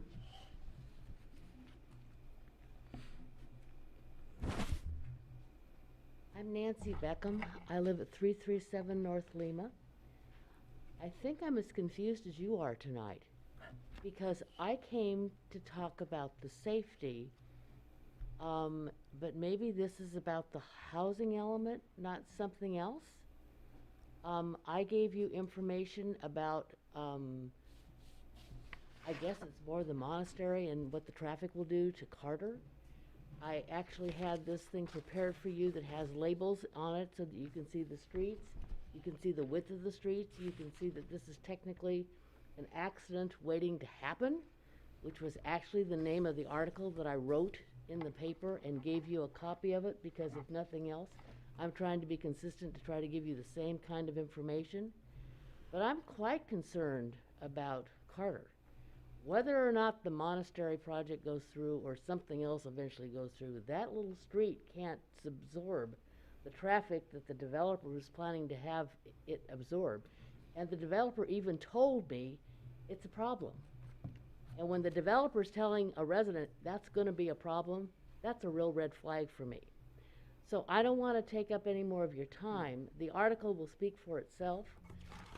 I gave you the original plate map because we had to remove where the plate map was located at the bottom in order to put the new proposed road so you could actually see how wide the road would be coming off of the monastery, coming into a 20-foot wide paved piece of land. Technically speaking, the road calls it 25 feet. That means there's 2.5 feet on each side of the paved road. There's no curb, there's no sidewalk, it's dirt. And the dirt goes to the dotted line here, which is the chain link on Bailey Canyon. And the solid line is the line where the property owners have fencing. Gabe actually talked to the county about buying some land from Bailey Canyon. He was turned down flatly. I don't think he actually ever went to the water district to talk to them about getting to the debris basin, because I think when he was turned down by the county, he quit looking. But there is no way to create more land on this little part of Carter. And it's very, very concerning to me, because I live on Lima and we used to walk the dog up there all the time. And it gets a little scary when you get a few cars, but normally the street carries 100 cars maybe a week. It can't do what the developer was planning to do, and that's, you know, if you take 800 cars a day, which is what he estimates is going to happen, and you take half of it and you give half to Sunnyside and you give half to Carter, that's 400 cars a day. That street can't do that. It wasn't designed for that. It was designed just to be an entrance to Bailey Canyon and an entrance to that debris basin, so they can get up and clean out the debris basin, and for the fire trucks to get up to the monastery if that's what they have to do if there's a fire up there. I know I went up just to check everything out. For me to turn my little SUV around, it took me 3 wide turns to go down to the monastery, back up, and keep turning and turning and turning until I could finally turn around. That's how narrow the street is. Now, if any of you know Upper Grove, this is marked for you and it's circled in blue. We circled all the street width so that would help you. Grove is very narrow as well. It's almost a lane. But if you park cars on either side of Grove, you take a deep breath when you start going down that street. It has no sidewalks. people park on Grove when all the parking is taken up from Bailey Canyon. And if you go up on a Saturday, you'll know exactly what I'm talking about. I walk up there with my dog all the time. So I'm just trying to point out to you, it doesn't matter what goes in on that monastery land. You got a real problem here with them thinking that they can make this an ingress and an egress. It can't happen. Now, they might be able to take a road on one of those fire access roads that goes clear across that monastery property and take it clear over to Michelinda. Then they'll have another access road, and there are 2 roads that do that. One goes right at the base of the mountains and comes out on Park Vista Lane. There's a huge house, and then right below the house there is a tennis court. And the emergency access road has been planted with grass, but it's got the same signage that it does down on Bailey Canyon on the access road that goes up to the debris basin. They're county access roads. The other one is lower by 2 streets. It's lower and comes across where the monastery buildings are and goes clear over to Michelinda. I'm just suggesting to you, there's another way to get at this, but this street can't function the way they're proposed to get to function. Yeah, Nancy, we're probably going to have another meeting just on transportation alone, so that might be the time to address Sure, this. but you need me to come back and say it, or have I said it enough? No, you can come back. Okay, well, It'll be the time whatever, to. whatever you want. But thank you. Thank you very much Okay. for listening. Sure. You need to know that the things that you say here are heard by others, and that's how the world gets changed.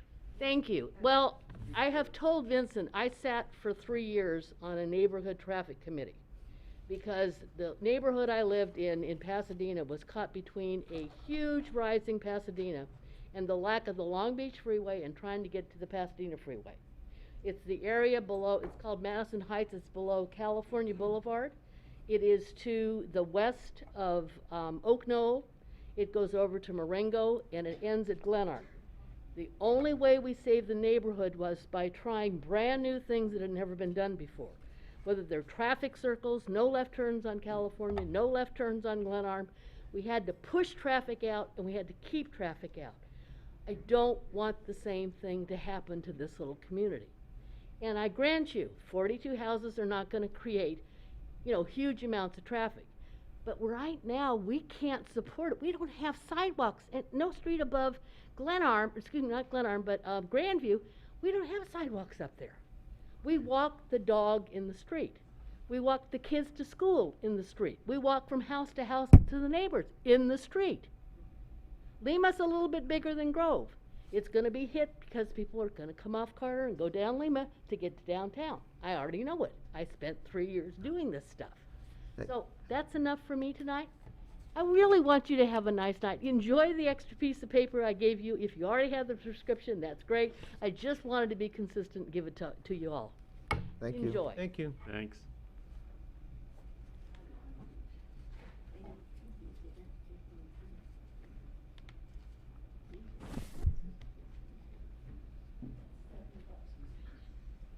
Hi, I'm Scott Oliver, 144 West Carter Avenue.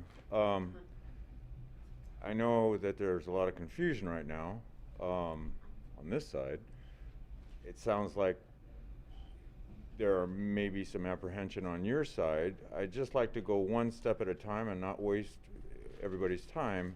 I could elaborate on Nancy's comments about Carter. Obviously, I've lived there for 23 years, and the logistics for a huge housing project would be just terrible.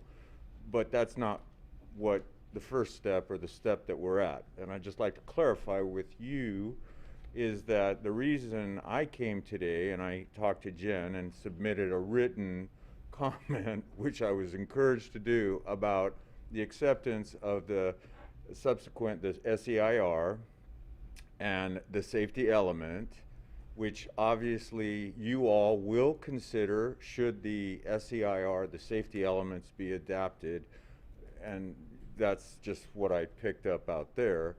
So if the safety element is adapted and specifically deals with the second egress route in a catastrophic event, which would obviously be Carter, but once again, this is not the time to talk about the logistical restrictions that Carter would have.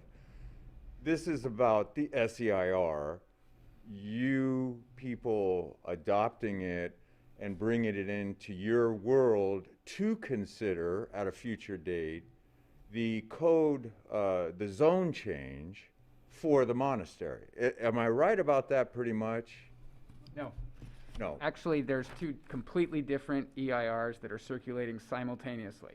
There is one, the SEIR, that has to do with the housing element and the rezoning of the RENA numbers.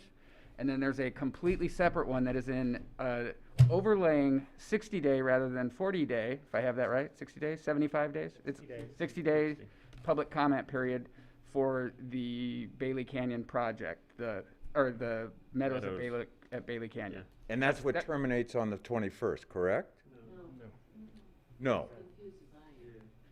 So there's one that has to do with the monastery development, and that's not what we're discussing tonight. The one we're I'm discussing totally tonight. wasting your and my time. We Honestly, I appreciate don't want to hearing- waste anybody's time, and I want to Okay. serve a purpose. We get paid the same. Yeah. We're gonna get overtime in a couple minutes, so you're good.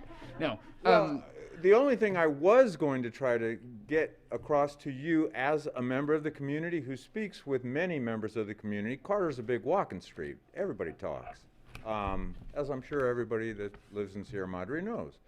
And the fact that there's this stipulation about safety element that specifically deals with egress, blah, blah, blah, and that if you, as good people of our community, would consider that, and it became one of the benchmarks for your decisions, and as you said earlier, and correct me if I'm wrong, you can recommend anything to the council, but it's the council that will ultimately make the change, correct? Yes, yes. So I'm only asking you to consider the safety element, because I'm hoping and I would expect in, positive way that you would recommend against that type of a project. And then we can deal as a community with the council. I'm looking forward to that. I was there for one Carter, and it was a party down here. So I'm looking forward to the battle ahead, but first things first. We need you good people to encourage the council to do what is best for our community, not what's best for either the church or other people who could benefit that don't even live here. So that's all I have to say. Thank you. Thank you.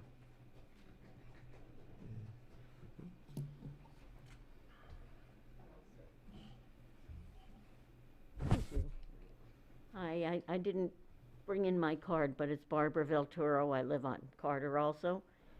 And I wasn't going to speak, but it's been so complicated between the SEIR and the DEIR. And there is a little bit of overlap because your SEIR did a really, really good job with analyzing even things that are not going to be changed in the RENA. They included in the analysis both the Meadows and Stonegate. And one of the analysis was for traffic. And it said that all of the sites needed to follow these rules to be acceptable to CEQA. And one of the things was that they had to have emergency ingress and egress for each of the properties. And the other one said that all of the properties had to exit onto streets that are zoned according to Sierra Madre's zoning standards. Excuse me. And Sierra Madre has a zoning ordinance in its subdivision ordinance that requires 30 feet width of streets, including pedestrian walkways. So the SEIR has something that's directly impacting on the DEIR. And I just wanted to bring that up because it didn't come up in the discussion. Thank you. Can I ask a question of staff? At the last meeting, we had a presentation about water and about fire. Yes. And there is one planned for transportation? Traffic and circulation, yes. Traffic and circulation. And is there a date for that? Because it seems to be, there's a lot of concern about that issue. And I think if whatever we can do, we can address these concerns in that presentation. Right. Yeah, possibly a meeting in October or November. Right now, the Planning Commission's time is allocated to moving this housing element forward for council consideration. Okay, did everybody hear that? Yes. Okay. We'll get notice of it. What? We'll get notice of it, you'll say, circulation tonight sort of thing, right? Yeah. You have to go on the website. Sure, right, it's gonna be posted. Okay, got it. Hi. Hello. Hello, Commissioners. My name is Alice Wichello, and I just wanted to say really quickly, to the Commissioners, what I heard today was, I just moved to Sierra Madre, but I've lived in the San Gabriel Valley my whole life, and it terrifies me. This is such a small little town. It's so unique, and that's what makes it a small little town. I'm sure we've seen Arcadia, Monrovia, all the developers coming in, and it's no longer a small town feel. We're one of the last ones, you guys. I really mean that. We're one of the last ones that have the small, and when I hear of 50, 40 units being built on a property, more and more and more cars, traffic, people. I just think a sort of reasonable planning of a certain amount of people in our little town is more reasonable than just, I don't know, and again, 42 mansions up in a wilderness area. And I just wanted to ask, the housing element 221, City of Sierra Madre. Now, if I write to them, but it doesn't have anything to do with the meadows, that at all. No. Oh, okay. No, That's the housing element, that's what we're the talking housing about. element we're talking about tonight, and that doesn't have anything to do directly with the meadows. Okay, and in other words, this would be for tonight for the church properties or that wanted to build. I really thank you for your time, and I really hope Sierra Madre doesn't disappear and become another suburb of Los Angeles, like Arcadia, like Monrovia, like, I could go on, but thank you. Thank you.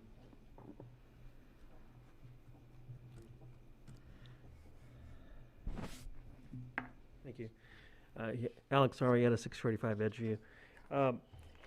I think the reason why there is some confusion in regards to the safety element and for tonight's meeting is because the safety element for the housing element, there's an objective in here, objective HZ7, avoid expanding development into undeveloped areas in very high fire severity zones. That's on this proposed safety element for the housing and for the general plan. And obviously, this is a critical element that needs to be included and needs to be absolutely part of the go-forward safety element, because as it's going to affect every project. That's, whether we're talking about monastery, we're talking about the proposals we've heard about tonight. Having this particular objective in is going to should help drive decisions about these projects, right? Now, I want to reiterate a couple of facts. 2 weeks ago, when we were here talking about fire, we talked about the Caldor fire. At that point, it was 29% contained. Today, it's 68% contained. Close to 500 homes have been torched, have been lost. And that's up from 300 homes just 2 weeks ago. So close to 500 homes burned, gone, 210,000 acres burned, and it's again 69% contained. In 2020, there were 9,639 fires and 10,488 homes lost to wildfire in California, along with 31 lives lost. Now, most of these homes were built of the same fire retardant materials that we heard our fire commissioner speak about last week or 2 weeks ago. With all due respect, he spoke about that. And many of these homes had the same fire retardant materials. So it begs the question, and again, the other thing is we had to clarify, there have been multiple times where helicopters have landed in those fields. Not just for firefighting efforts. This last August, I live right up against the monastery, and there are helicopters landing for staging for the Bobcat fire, in addition to search and rescue. And I think the commissioner last week, fire commissioner, said he wasn't aware of any. With all due respect, he probably just wasn't aware of them. That's okay. But I want to make sure that we have facts that we're dealing with here, that those fields have been used for that. And then finally, last year with the Bobcat fire, there were several communities within Sierra Madre that needed to be evacuated due to the Bobcat fire. So it's just a simple question. Why would we want to further exacerbate wildfire risk in our small community? One last factoid. In San Diego County in 2020, there were 10 proposed housing developments, and they're all proposed in the same high-risk fire zone like what we're proposing here. All 10 were declined by a prudent city council, their equivalent of the planning commission, because they had foresight and they had concern and they thought about, okay, this is pretty serious, right? Why are we going to exacerbate this? And I ask you, you're a smart group. I mean, please do the same when you start hearing about this. And all that to link back to this the safety element proposal, avoid expanding development into undeveloped areas in very high fire severity zones. Again, we must make sure that this is included in the go-forward safety element and that you consider it in light of some of the facts that I've shared with you, because we do not and cannot afford to further exacerbate fire risk here in our city and risk loss to property and loss to life. Thank you very much for your time. Thank you.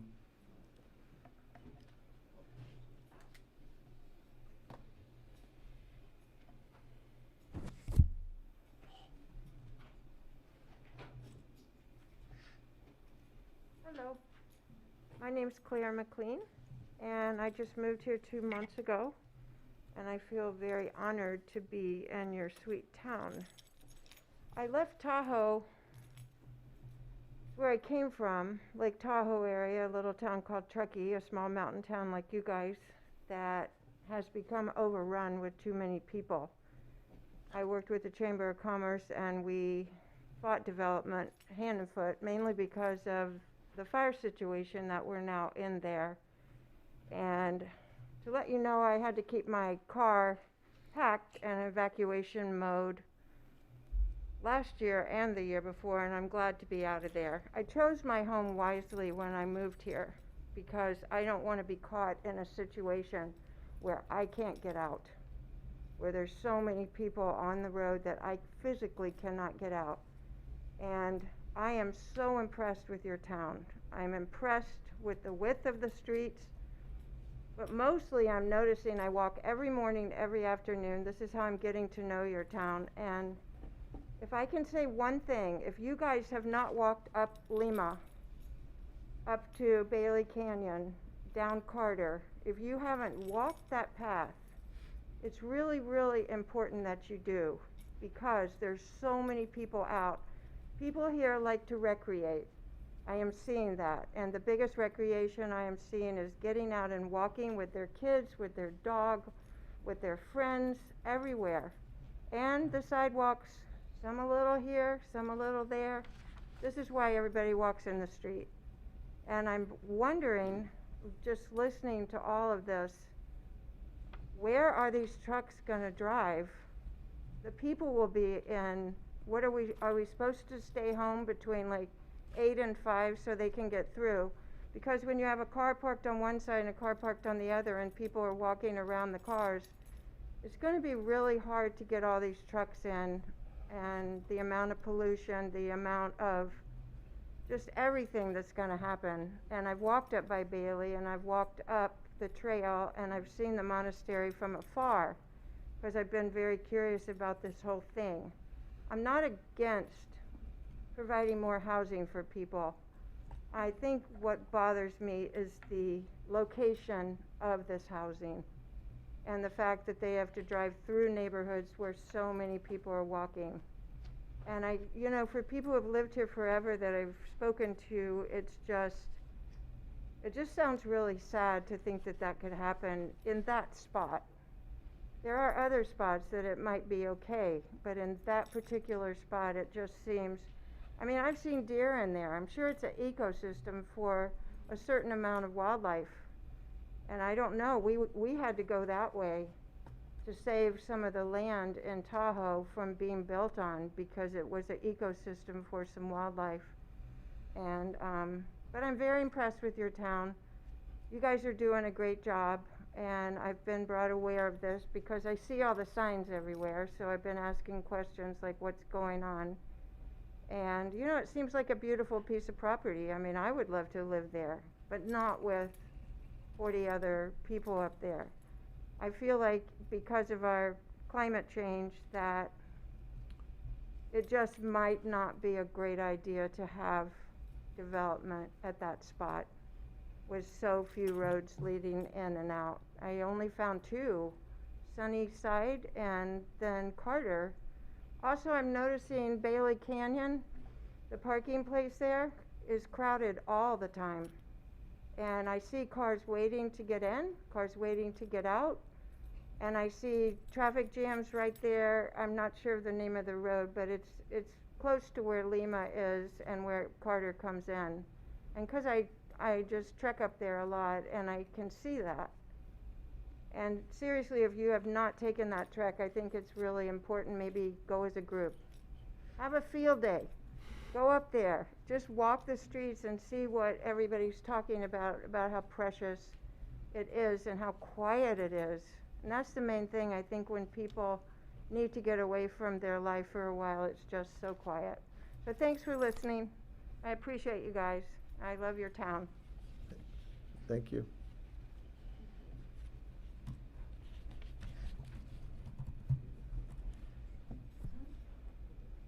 Deb Sheridan, Valley Vista Drive, and I have a couple of comments and some questions. First of all, let me tell you that there is a coalition, I believe it's a coalition of mayors that are fighting these RENA numbers because they seem to be absurd for every single city. But I know you guys, we have no choice, and here we are. But SB 478, if it passes, that is the bill that then you will have no say, city council will have no say in what gets built. I can sell my property to a developer who can put anything they want, and there's no say. And there will be no defensible space. There's nothing in that bill. I urge everybody to contact your representatives to vote against this horrible, horrible bill. But with some of the things I heard tonight, first of all, with the church overlay, you said that there would be it would allow off-site parking. Off-site parking, where? What exactly does that mean? And who is the developer who will be developing these properties? And is this made up as well? And then when you also showed the properties, I saw St. Rita was included as well on the west side. And I'm hoping you wouldn't take away just their land that's right there where the kids go out and play, not to mention their basketball court. And people have been talking about the safety issue. Well, this is another safety issue, and I was thinking as I was listening to this, well, if we really, really do have to have these made-up numbers, we might as well say, okay, we're going to build in church parking lots. But 3 stories on Baldwin, as you will all recall, when Maranatha wanted to build their high school up on top of Carter, those of us, a lot of us really fought that because look at the grade schools.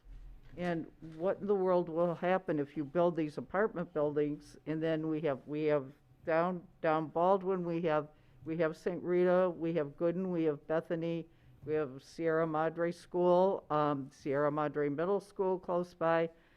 So that could be a big problem too, and I thank you once again.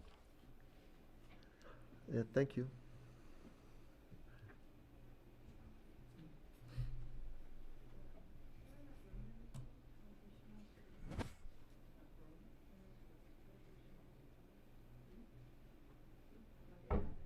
Good evening, Commission. I'm a community staff member, but tonight I'd like to speak as a community member.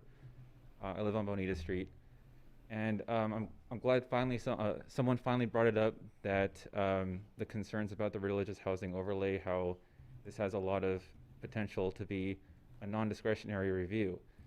And now may be the only time we have to put input on what these design guidelines look like. And that's just kind of what I want to highlight, and maybe ask our consultant if there's any kind of CEQA review that we do for something that's 40 or 50 units on the lot. That seems like a lot. So I just wanted to highlight to our community that this may be the only time we have to input on design guidelines we see on these religious housing overlays. That's it. Thank you. Thank you. Yeah, thanks.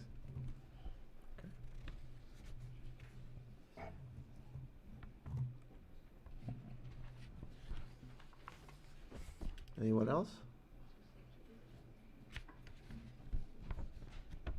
Okay, thank you. Those were good comments. So I'll bring it back to the Planning Commission. We have any more questions? We sort of hashed it out as we went along, so anybody have any comments or questions, or just want to make some I did. statements? I wanted to understand the context of the proposed models we had on the housing and the religious overlay. It looked like there were 137 units that were modeled as being feasible there. And in the RENA numbers that we put forth, I thought I recalled those numbers being significantly less than that. And so my conversation about the process from arena numbers, it didn't have to do with the policy side of it. It had to do with how do we keep 3 stories out of Sierra Madre. And so if the numbers that we had a consultant who does this for a living gave us was 137 units, and we're only at 80 some, I think, why don't we go ahead and add those 50 units there and not worry about the lower numbers?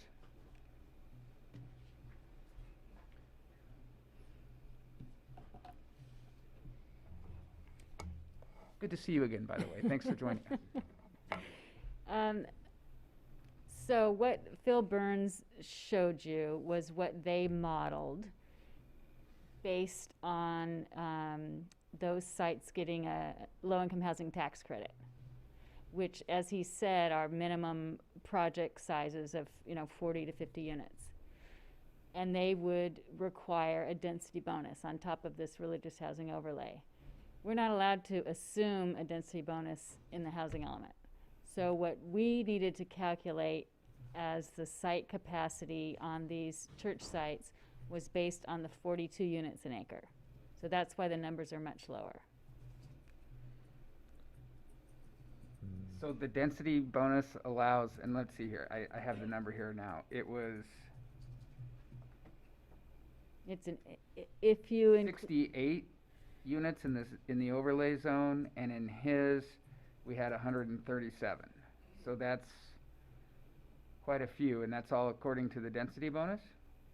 Well, for example, on Bethany, the housing element shows 40 units. On what has been modeled, 51. On United Methodist, we're showing 28, what was modeled was 50.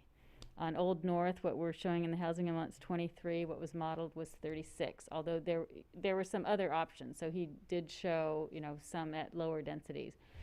But under housing element law, we're never allowed to assume a density bonus, so we have to assume kind of what the base density is. So that's why our numbers are somewhat lower. So that means that the density bonus on the second one you mentioned that it was like a 66% density bonus to allow to get there? I think it's 80% if they do. 80%. If they Yeah, do. that was at the bottom of the slide. Yeah, Full you're affordable. eligible for an 80%. The modeling might not have taken advantage of the full 80%, but Right. It sounds like it didn't. Yeah. But okay. And you were showing that as an example of what could happen. yeah, exactly, sure. And I think what's important for everybody to know is that the overlay zone is a permissive document. Exactly, yes. And it doesn't mean it's going to happen. Right. And it certainly means that they could do something less. They could build one unit if they wanted to. Right. And be fine. Yeah, Okay. exactly. But as far as the RENA numbers go, it was because of density bonus calculations that you're saying are excluded from our ability to calculate exactly. when we submit our RENA numbers. Yeah.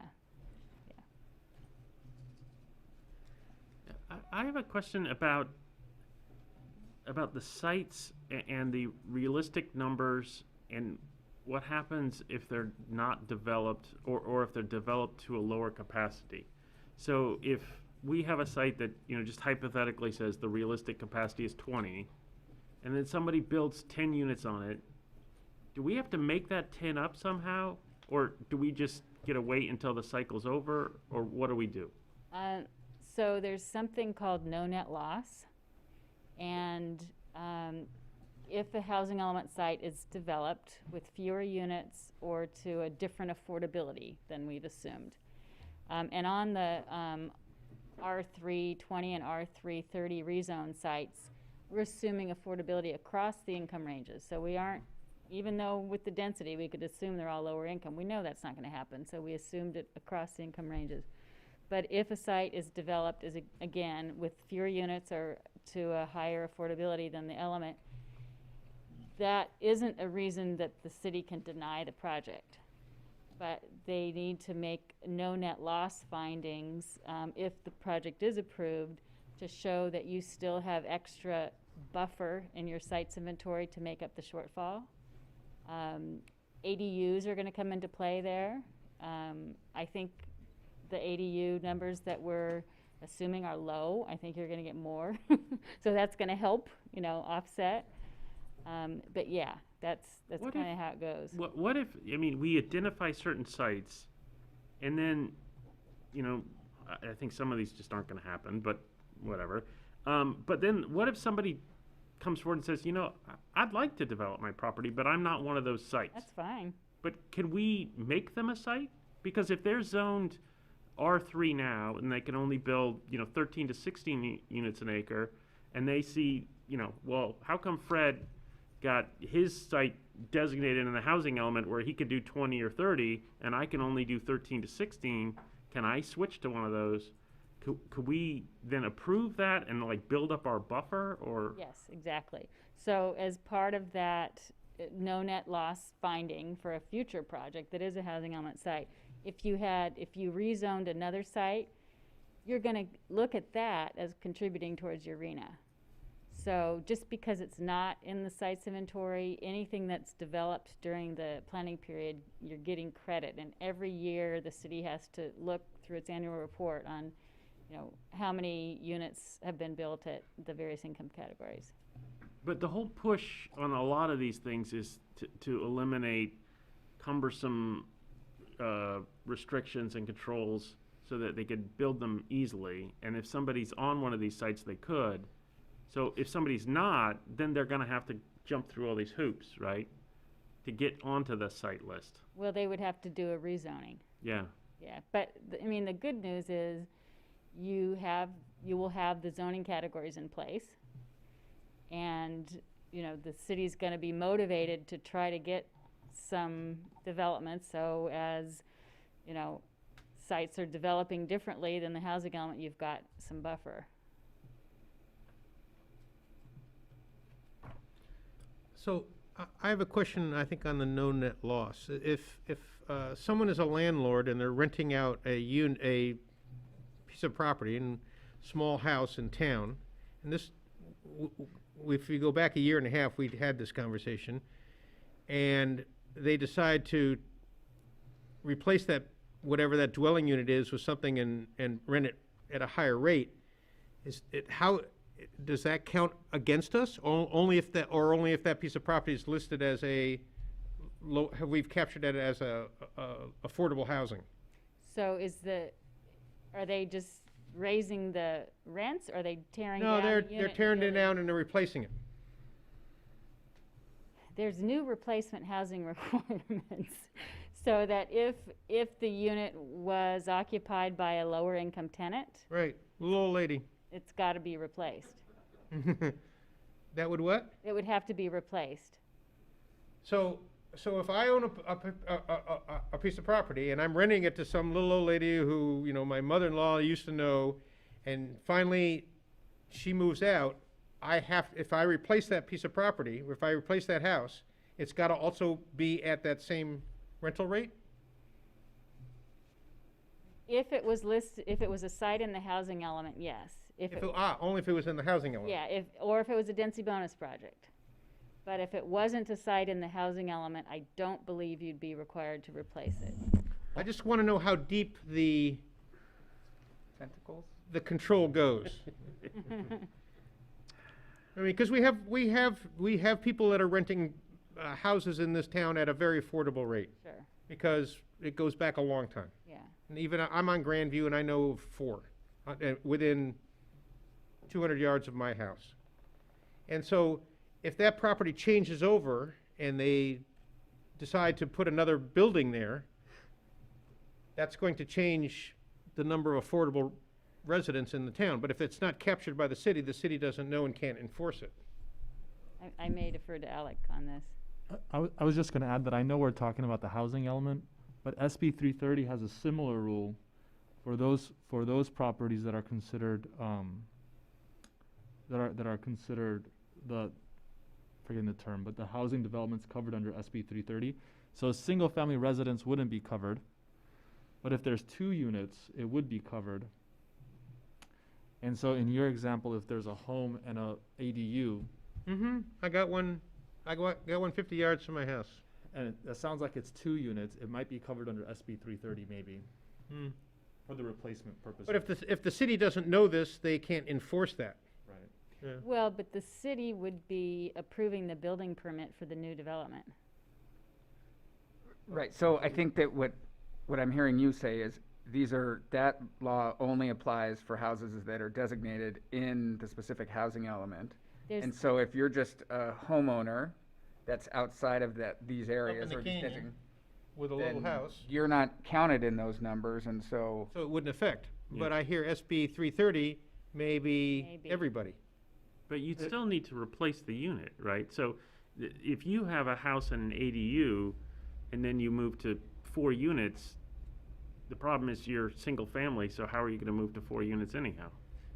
But so the example also assumes that, like you said, that we know what they're renting for. Right. So if it's not deed restricted, we wouldn't know what they're renting for, so we wouldn't be able to enforce that replacement requirement. Well, but with our amnesty plan, we now have captured information on units in town which are renting at a low rate. And because they're now listed, they're kind of frozen in time in that category. And so subsequent development on that property is going to be restricted. If we have that information, and if it qualifies for affordable housing under the county, under what's considered affordable in the county, then yeah. Yeah, because we've tried very hard to look at existing housing in town and find affordable housing so we could make our RENA numbers in the past. And so we've accumulated some information about what's out there. But you're still talking about a situation where you're taking away the unit. So, I mean, it seems pretty unlikely that you're gonna have a house with an ADU that you're gonna demolish and replace with something else other than a house and an ADU. So, I mean, I understand the concern, I don't think that's gonna hit us very often. Okay. And on the deed restricted ones, it totally will, but we want that, because that's why we have a deed restriction. And let me clarify, if it was a housing element site, and even if it's not deed restricted, even if the rents weren't affordable, if there was a tenant that was lower income, then the units would need to be replaced at an affordable rent to lower income. And for the last 5 years. So most cities aren't gonna have tenant income information for the last 5 years. So the default is to use the percentage of lower income renters in the community as a whole. So say 25% of your renters are lower income, then 25% of the units would need to be replaced at affordable. Yeah, if there's not a deed restriction, I just think that the likelihood that implementation happens, even if that's supposedly what's supposed to happen under state law, it just seems hard to manage that. Alex, wouldn't SB 330 then preempt any of this? Any new development wouldn't it automatically fall under SB 330 and have to be captured in that manner? Or, because, I mean, Karen's using, percentages of being replaced, and I'm saying that, because we brought this up once before, I think I even used it as a sneaky way of getting arena numbers. I said, can't we just do an assessment of all the R1s and figure out and have the people voluntarily assess what they could fit on their property if they could? Just have them fill out a questionnaire. Do you think you might build an ADU in your house in the next 9 years? And then check the box. And we got headed off at the pass, and I saw it in your report. But in terms of, the deed restriction aspect and capturing it as a unit, wouldn't SB 330 preempt anybody trying to do an end run around that, just rebuilding it? I think, so Ms. Warner can elaborate on it, but I don't think that would satisfy the housing element. Here's why. Because the housing element requires us to identify these opportunity sites, and these opportunity sites need to have a minimum acreage and a minimum number of potential, so 20 minimum units. So these residential properties, they wouldn't qualify as opportunity sites as defined under the law, so we couldn't use any of them. Okay, so they're heading us off at the pass again. Okay.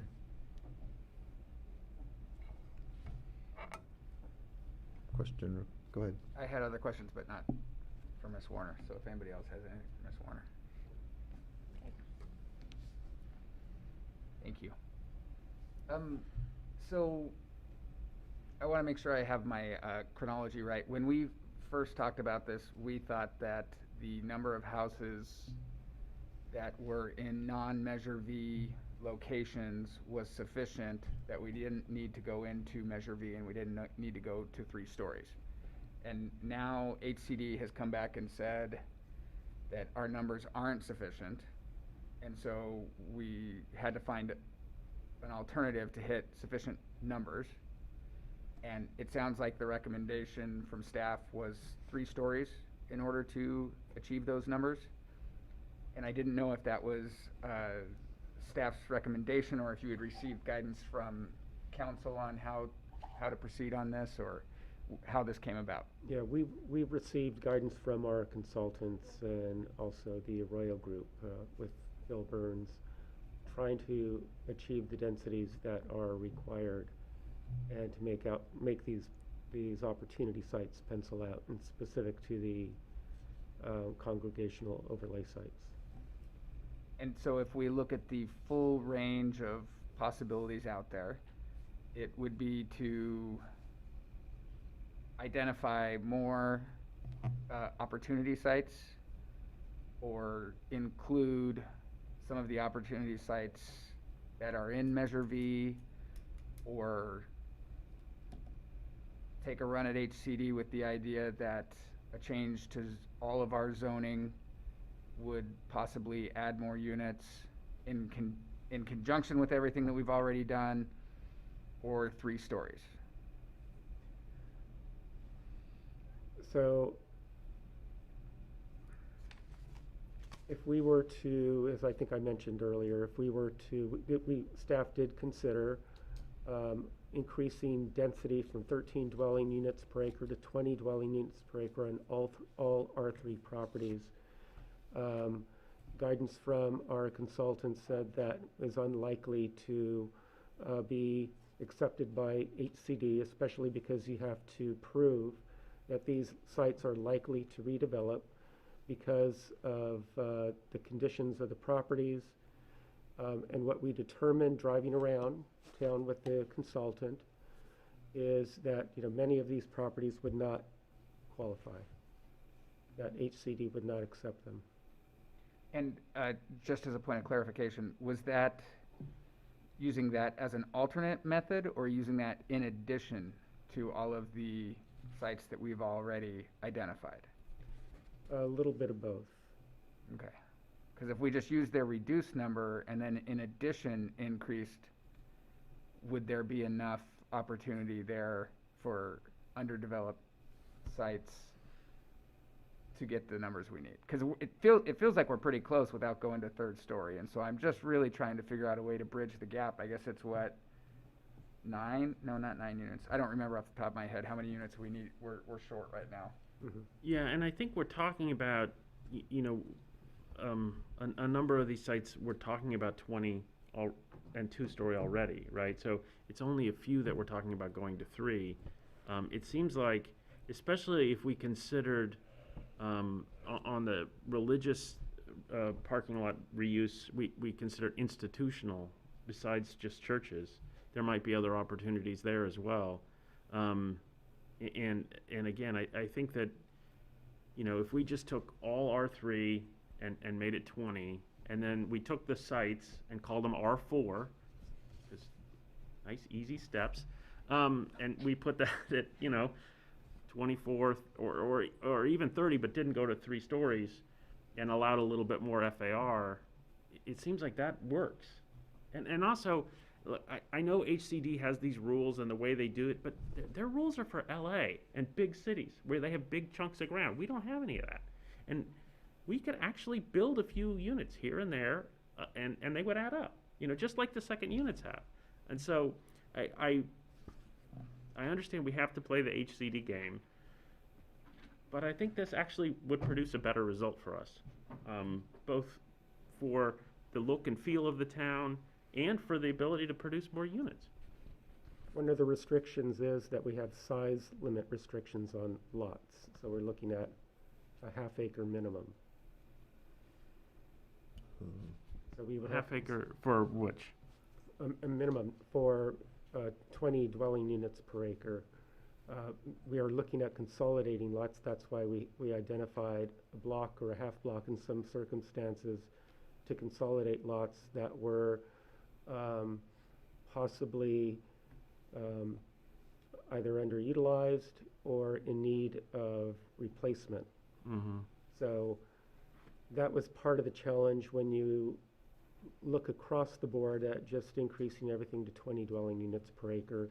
You have to be able to consolidate numerous parcels to be able to achieve that. Right, and lot consolidation is really hard because there's always, you get 3 lots and it's the guy in the middle that wants the pot of gold. And So let me ask you this. It sounds like what you're saying is that, like, as I was driving here today, I parked out back, and there's looks to be a 12,000 square foot lot of dirt with apartments on Both sides. 2 deep on both sides. Mm-hmm. Are we not counting that lot because it's not a half acre? That's true. We didn't capture that lot for that purpose. And if we looked at that one opportunity site and the adjacent duplexes, triplexes that are surrounding it, they've been improved, they're in good condition. What's the likelihood of those turning over to be able to pair up with a vacant parcel? And we found that not to be very likely. In comparison, some of the other properties adjacent to the City Hall parking lot on Mariposa heading west would qualify. consolidating consecutive lots that need some attention. And is the reason for that we don't think that the numbers of a development that size will pencil out to the levels that we need? Because, I mean, that lot, I can eyeball it and tell you it's at least 1/4 of an acre, right? Which means that we could put 5 units on it. Yeah, I can tell you more story about that lot. It used to be owned by the same person with the 2 lots next to it. And it was once put for sale, all 3 lots at once. And it didn't sell because our R3 statutes require only let you build 13. And so they figured out the units that have single family on either side of it, no one was going to take those down and build apartments across the whole thing. So they sold the lots off separately. So that was an opportunity we missed to build more units because our base density is 13 instead of 20. And if it were 20, all those 3 lots would have been developed. And one of the other big problems is there's a giant oak tree in the middle. And so you really need all 3 so you can build around the oak tree. Yeah. But I guess what I'm saying is, I know we don't have a ton of open lots here, but if they were zoned appropriately, is there a reason that we started at the size, the lot size that we did? The 20 dwelling units per acre? No, in other words, the half acre. Oh. Right, because that at 20 would have 5 units for us. That's because that's a state requirement. It's a state, so the state doesn't say look at anything smaller than a half acre. Okay. And for a town like us, that's very frustrating because we have opportunities at on smaller lots. Right. We got 20,000 square foot lots, which is just under half an acre. Yeah. Okay, thank you for that clarity. So, I have a question on the religious housing overlay zone and the design review. Under the public hearing, the planning commission shall hold a minimum of 1 public hearing to review the preliminary design review application. So that's just for information only? Basically to get your feedback, otherwise these would be approved by right. So we're trying to insert an opportunity to have some collaboration with the planning commission and a potential developer. But there's nothing in here that says that the developer has to take any of the direction or suggestions. That's correct. We were contemplating staff and the consultant on how we can get as much planning commission input into this process as possible, because as you understand, if we go the administrative route, we're going to be limited, both by the ordinance itself and by the Housing Accountability Act, which limits the planning commission's ability to exercise discretionary review. So the only things we could think of are, 1, if they're going to negotiate for a density bonus, we can be more conservative, or we can be more liberal on what we consider to be a concession or incentive or a waiver when they request it. So that's one way we can negotiate with them. The other way we can negotiate with them is through this advisory design review process, because true that it's only advisory, but we get 5.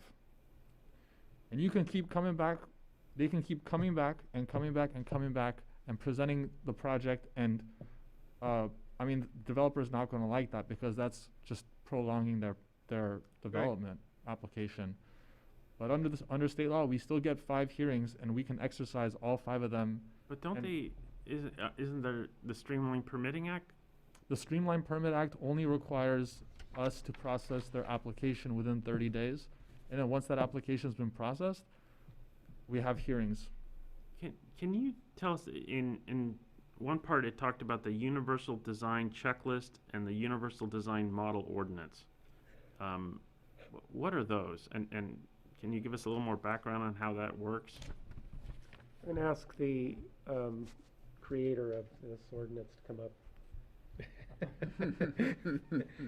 Well, this was in the housing element, on not in the ordinance, but I think it's in both places. Okay. That was actually, it had been in your prior housing element. And the state said, you know, what has the city, and you didn't adopt a universal design ordinance, and very few cities have, even though it's a very laudable thing to do. And the state said, you know, we would really encourage the city to have a universal design checklist. HCD has one. They have a model ordinance and they have a checklist. And so it's not going to be that difficult. And universal design is designing units so that they can be used throughout an individual's lifetime. So it's a lot of, you know, handicap accessibility things. It makes most sense in a subdivision, if you happen to have a subdivision. Often, so like in Irvine, the Irvine company has universal design, and the purchasers can choose which features that they want to include in their unit. So it's really more about usability of the internals of the unit rather than the outside. Okay, so that's not really going to get us where we're trying to get here, where we have some control over the design, but we can still have a streamlined process. So if I understand what you were saying on the last point, Mr. City Attorney, while we can't affect any of the design, we, by not running afoul of state law, can control what density bonus we allow, so that there's some bargaining chip for us to use when a developer comes to the city, with the assumption that they're going to want to use that development bonus. There are limits on our ability to deny a concession or an incentive or a waiver, and those are in our ordinance. It's already written in there. So it's actually pretty lenient and in favor of the developer. But it's unclear. There is no, it's not listed anywhere what qualifies as an incentive or a concession. You know, I mean, there are general categories, but no specific details. And that really becomes, when that conversation happens, it's really oftentimes a negotiation between the developer and the city. And so the developer is incentivized to work with the city so that the city can adopt like a more liberal approach to their request. Because I've seen cities where they adopt a conservative approach and they deny their concession and then they fight over it later. So let me ask this question a different way. Is there a requirement from state law as to density bonus minimums? Yeah, so I mean, if they qualify for a density bonus, they're entitled to a certain number of concessions or incentives, right? Maximum 4. But just because they're entitled to those 4 concessions or incentives, doesn't mean that the specific thing they request qualifies as an incentive or a concession. Does that make sense? Yeah. And I guess I'm asking a question before we even get to the density bonus. Is the density bonus given or required by the state? No. It's it's at the discretion of the developer. The developer can choose not to take it. Do we have to grant them a density bonus? If they request it, yes. Yeah, if it's affordable. If they meet the affordability numbers, then we have to give them the we have to give. Okay. Right. Okay.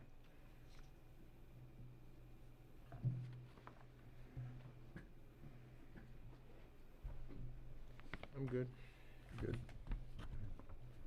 Well, seems like we've been headed off at the pass in many ways, even if we don't like it.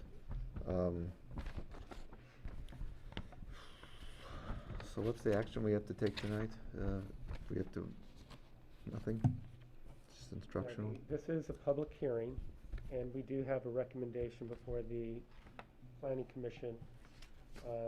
You could accept the findings that are outlined in the CEQA document and the parameters of the housing element and make a recommendation to the City Council, or you can continue the matter to another hearing to a date certain to discuss this further. Okay, that includes this draft? Yeah, I mean, seeing we got the draft tonight. Tonight. I really We're do. not gonna be able I to think we speak should to it. take off the table the concept that we're gonna vote tonight. Because the other part about this is, there's a lot of moving parts here. We heard a lot of testimony tonight. We're still getting new stuff. I've got some other observations I want to throw out there that I just sort of to think about, and I sort of want to chew on this for some time Yeah, as well, because I think there's a lot of trade-offs, as we were talking about before, and we need to sort of figure out which is the best.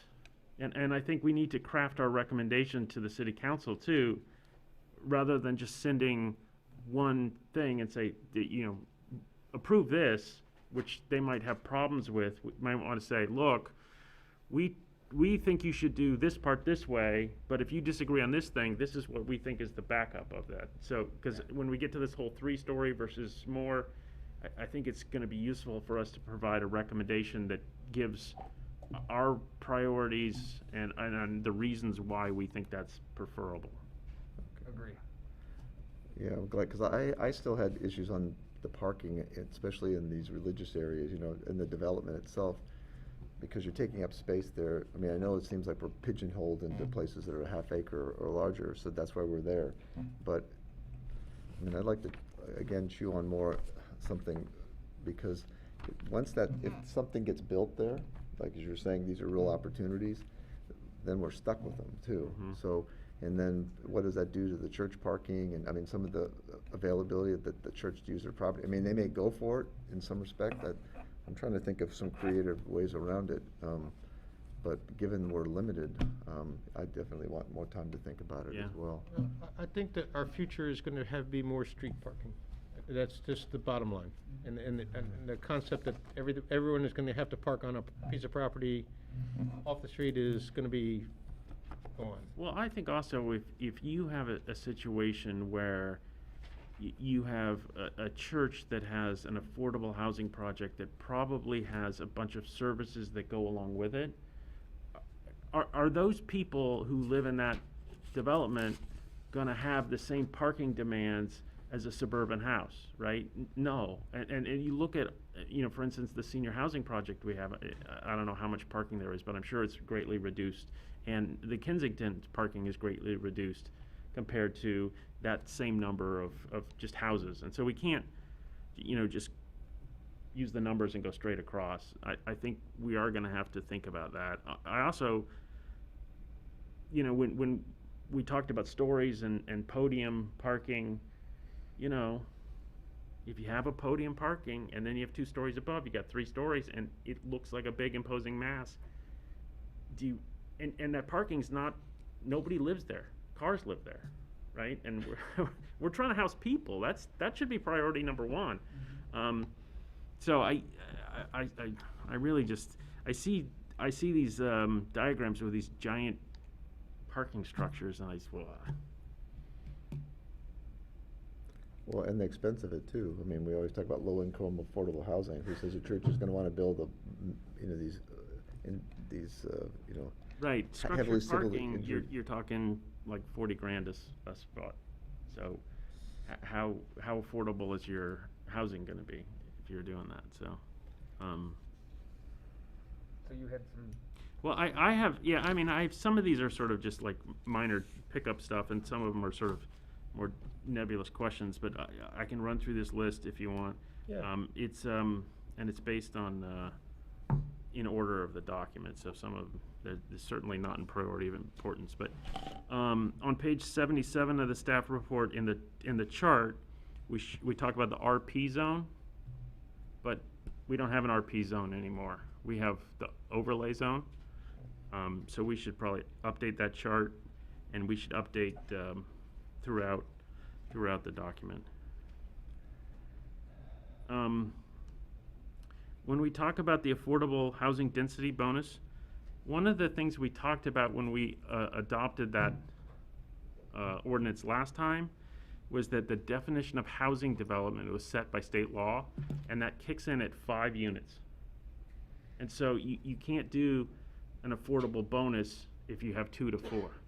And then we talked about later a way that we could fix that by having a separate definition of small housing development that wouldn't run afoul of state law. And I think we really should consider doing that, because again, this comes back to how Sierra Madre might actually accomplish this, as opposed to some big city that's got big open spaces that they could do a giant development. And if you had a situation where you've got a duplex or a triplex, and they could add one more unit that's affordable, that might actually work. And so I think we should reconsider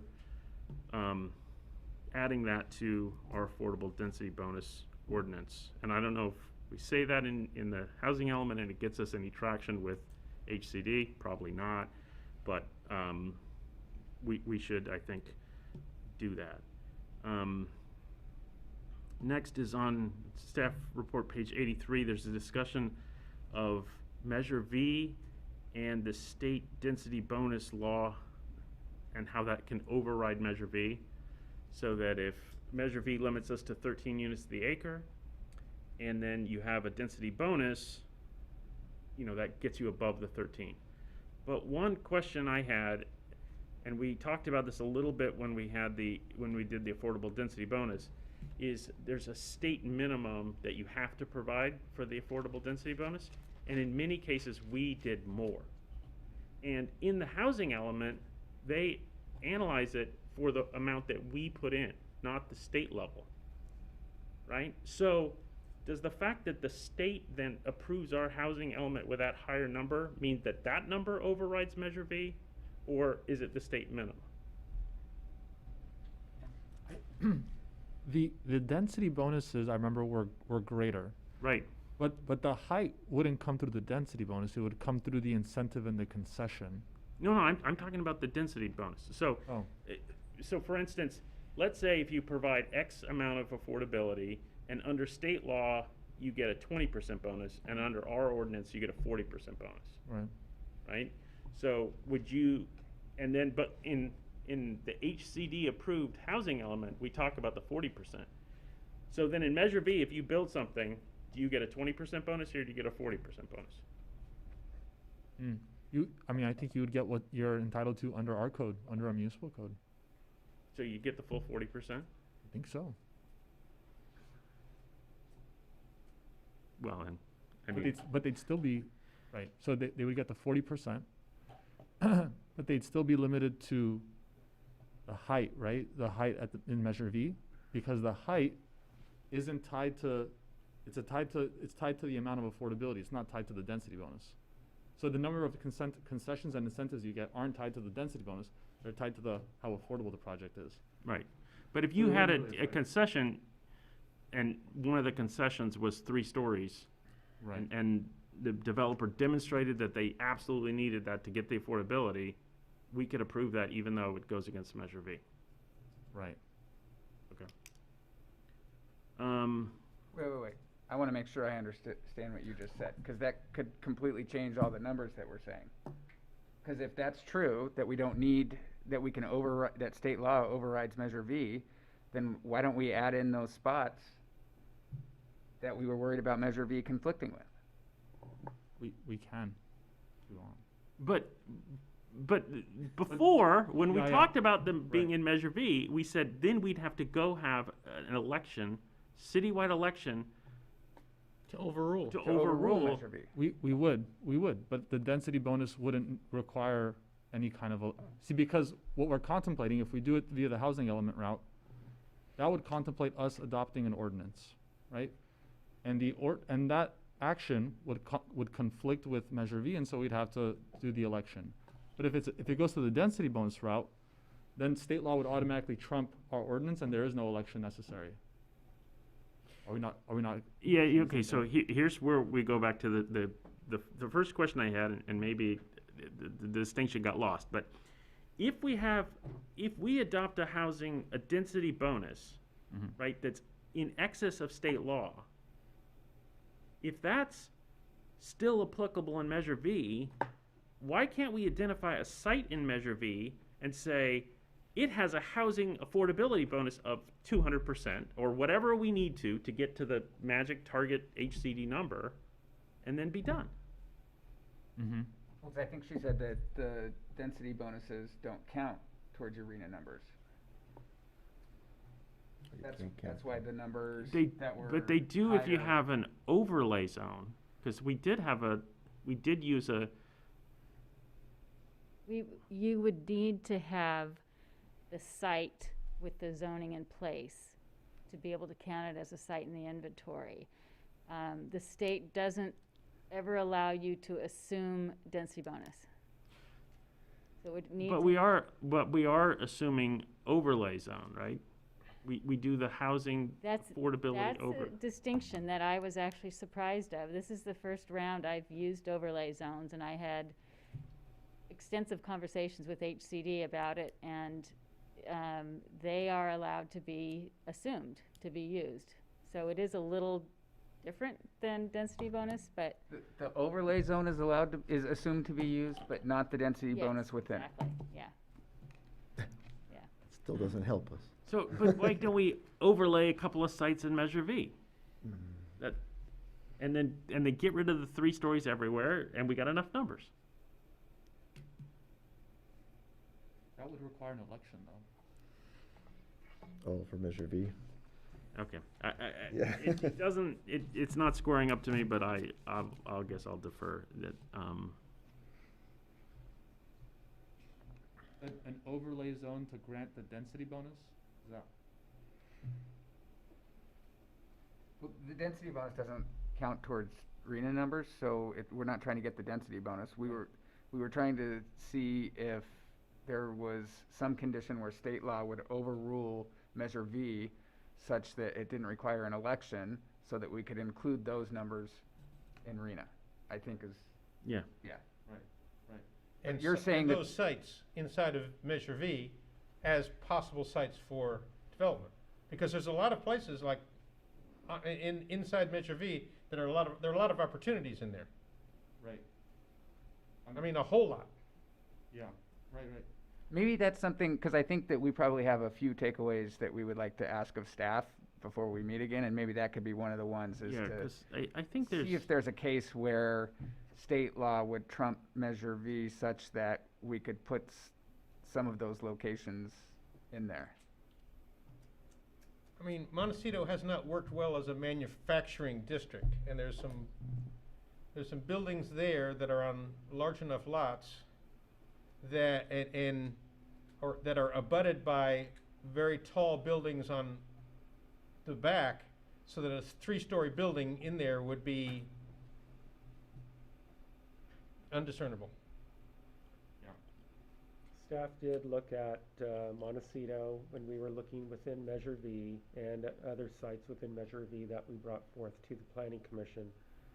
And because of the implications for a vote by the people as a requirement, and at the suggestion of the Planning Commission, we abandoned those concepts. Right. No, I think that's right. If we have to have a vote, we shouldn't do that, because it's going to blow up in our face. But if there's other ways that we can make that work, that's a different issue. So, again, I think it's worth if staff could dig into a little. Well, our everything here tonight is being driven by state law. I mean, we wouldn't be going down this road if they had not enacted a lot of requirements for us to do. And this is the one area where state law can actually help do what state law wants to do, but also allow us to get to address the Measure V issue. Right, and I think there's also the issue that this 3-story business is new, right? Mm-hmm. That wasn't on the table any time before. And I think a lot of people, given a palette of options they don't prefer, are gonna try to find the most acceptable, least worse. And I think 3 stories is gonna come near the end of that list, not at the beginning. We'll take it back to the consultant and talk to the consultant about it, but just thinking it through, the density bonus law says, notwithstanding any other law, right? It has that provision in the state statute, and that's what overrides our municipal code and overrides Measure V. And any law that's out there that deals with the overlay, or deals with like our ability to establish an overlay, for sure doesn't have that language. At least not that I'm aware. So an overlay couldn't trump Measure V. But let me take it back to the consultants. And we talk through can't, it. and for the purposes of HCD, we can't count a density bonus. So, So the density bonus doesn't necessarily help us, and I guess the challenge is the Montecito area isn't zoned to allow a high enough density to. It's 13 because It's 13. everything in V is 13. And there are other things that HCD isn't capturing, partly because it's brand new, which is SB 9 and SB 10. Yep. We're gonna have, it's going to allow for administrative lot splits and duplexes. And I'll have a presentation later on in the year, but that's gonna create way more. I think that has the potential to create much more housing than the ADUs do, with administrative lot splits and the lot minimums are very Really small. Small. So I mean that's not being captured by HCD in this round because that law just was adopted this year, like today. So Yeah. Well, so now that it's been adopted, is that something that we should submit to get the rest of our numbers? I don't know. Again, we've been working with HCD on the draft housing element that's presented before you. Yeah. To go back again, we won't meet the timeline. There is an allowance to gain an additional 120 days that we could refine the element. But it would be going back to City Council to ask that direction, go back to our consultants to see how we can make this work, and then come back again to the Planning Commission and Council and coordinate and see if HCD would even allow us to do that. And I know that you are working under an incredible time constraint, as well as the different constituents that you are trying to keep happy and keep informed. And so I certainly appreciate that, and I hope that you understand we're just trying to be creative with all of this new information that we've just been handed, and not living and breathing it every day like you experts. So we do appreciate you humoring our creative thoughts, but we do appreciate creativity where it can be exercised.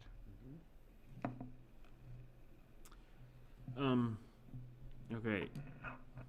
And starting on page 99, there's a discussion of development fees. And there's also, throughout the document and in many other places, we talk about relief from development fees or concession to development fees as an incentive, but we never talk about how we're going to do that. And we've had that same kind of language in past drafts, I'm pretty sure, and it gets thrown out all the time and nothing ever happens. And if development fees are a huge impediment to affordability because they're really, really high. And we charge them per unit, which encourages people to make one big unit, because if you're going to amortize that cost, you do it over something big. So I really think we should change our development fee schedule to be charged per square foot rather than per unit, and have the first 500 square foot free, just like they do for schools. I know that AB 602 is out there and it might pass, which would require us to do that, but we should certainly get ahead of that. On staff report, page 113, there's a discussion of the Meadows or Monastery project, and it talks about us completing it in August. So we might want to just update the timing on that. Didn't say what year. Yeah, August next year. No, I think it actually did. Project is, yeah.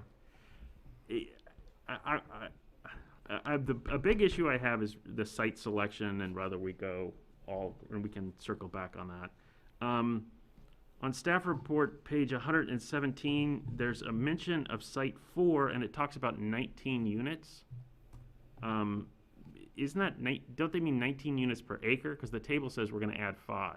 So I don't really think it means that we're going to have 19 units. I think it probably means 19 units to the acre.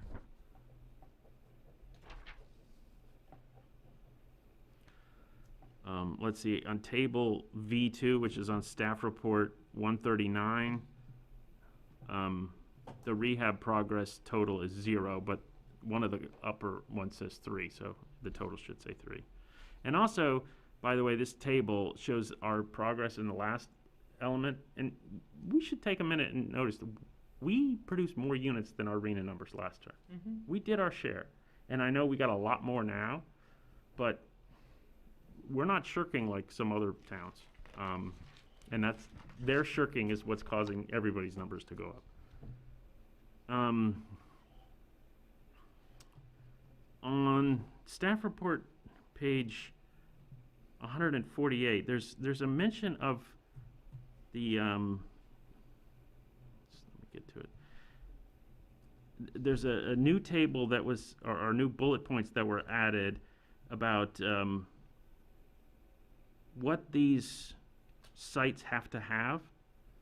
So it says permit owner occupied, permit a minimum density of 20 acres, but then it also says allow a minimum of 16 units per site.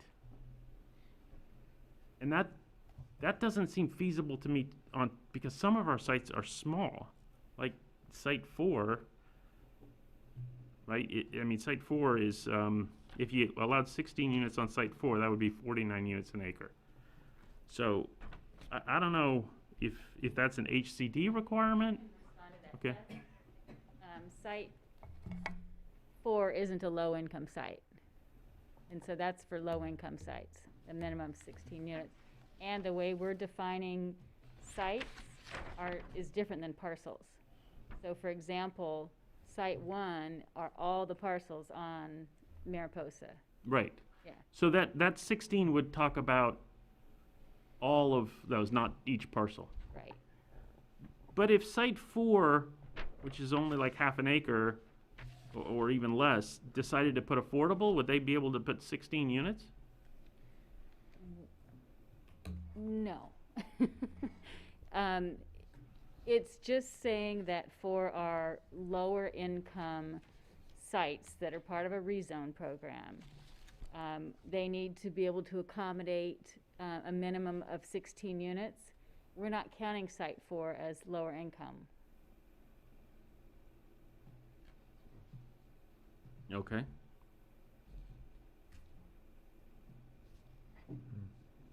And then,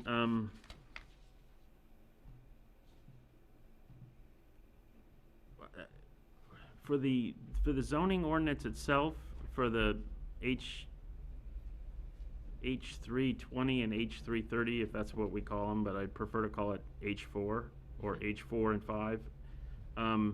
I think we really do need to have a discussion if we want to do 3 stories.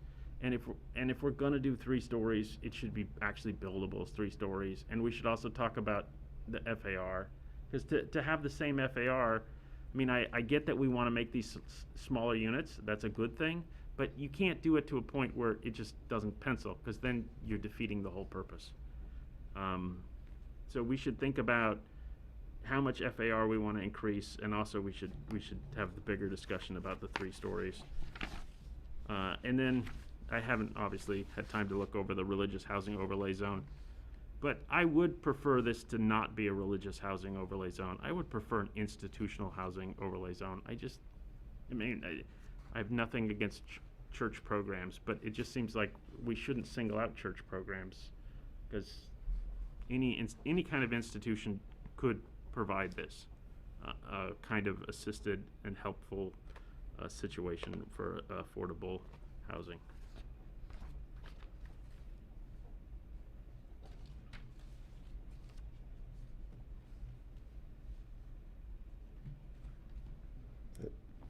It? Okay. So, looks like we're going to move this. I guess the question is, when would we do this? We're going to continue the public hearing to October 7th. Okay, so do all the, okay. Very We good. need a motion. Yes. If we want to discuss the 3 stories more and prioritize that, or, I mean, is that the general consensus that we want to try to avoid that? I don't have any problem with your logic, if that's what, I mean, I agree with the logic. It's just a matter of how do we get there. Well, I want to commend you because in many cities, they would leave this because it would mean that there wouldn't be 3 stories because it doesn't pencil out and no one could build it, and therefore there would not be affordable housing and they would dodge the whole bullet. And because you look at it the humane way, that if you're going to go down this route, we should at least allow we should at least allow for the opportunity for it to happen. Doesn't mean it's going to happen, but at least our laws should not be illogical in such a way that just because it's on the books, but doesn't mean it can be created. So I commend you for doing that. So I think that we should. I mean, if we're going to go down this road and offer affordable housing, we should do it in a manner that it can happen. Even though that it's essentially the whole thing is still speculative. I mean, we could be here. I won't be here. You may be here, 6 years from now for the, revision number 8 of the housing, so that, with looking at the same lots at the same conditions, because nothing changes in Sierra Madre. But if you want something to change, you should at least give it the opportunity to change and not create a condition where it only can exist on paper. So I applaud you for that. And so, yeah, let's do that. It's the right thing to do. Well,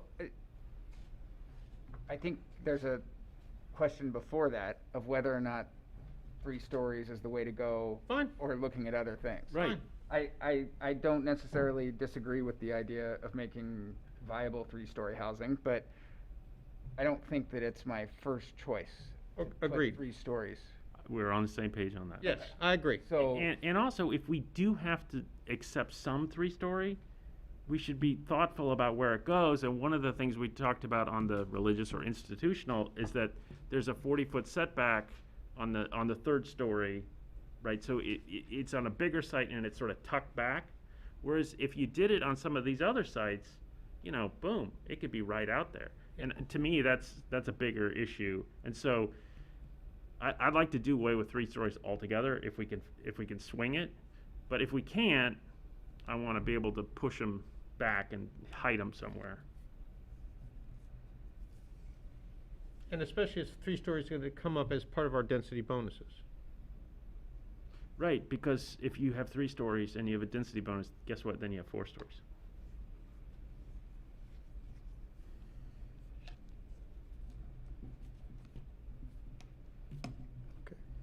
So I guess You've created a problem for staff. Sorry.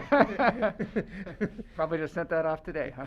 It's a good thing everybody has a mask on, right? Get the frowns. Okay. So What, do you need guidance from us? I think what I'm going to do is, if we're going to look at Measure V properties, and see if there's the possibility that it preempts Measure V by vote, then I think we would look at some of the existing sites we've already identified, possibly Montecito, possibly the parking lots behind the boulevard. Well, yeah, sorry. I feel like we don't have a good picture of what our trade-offs are today.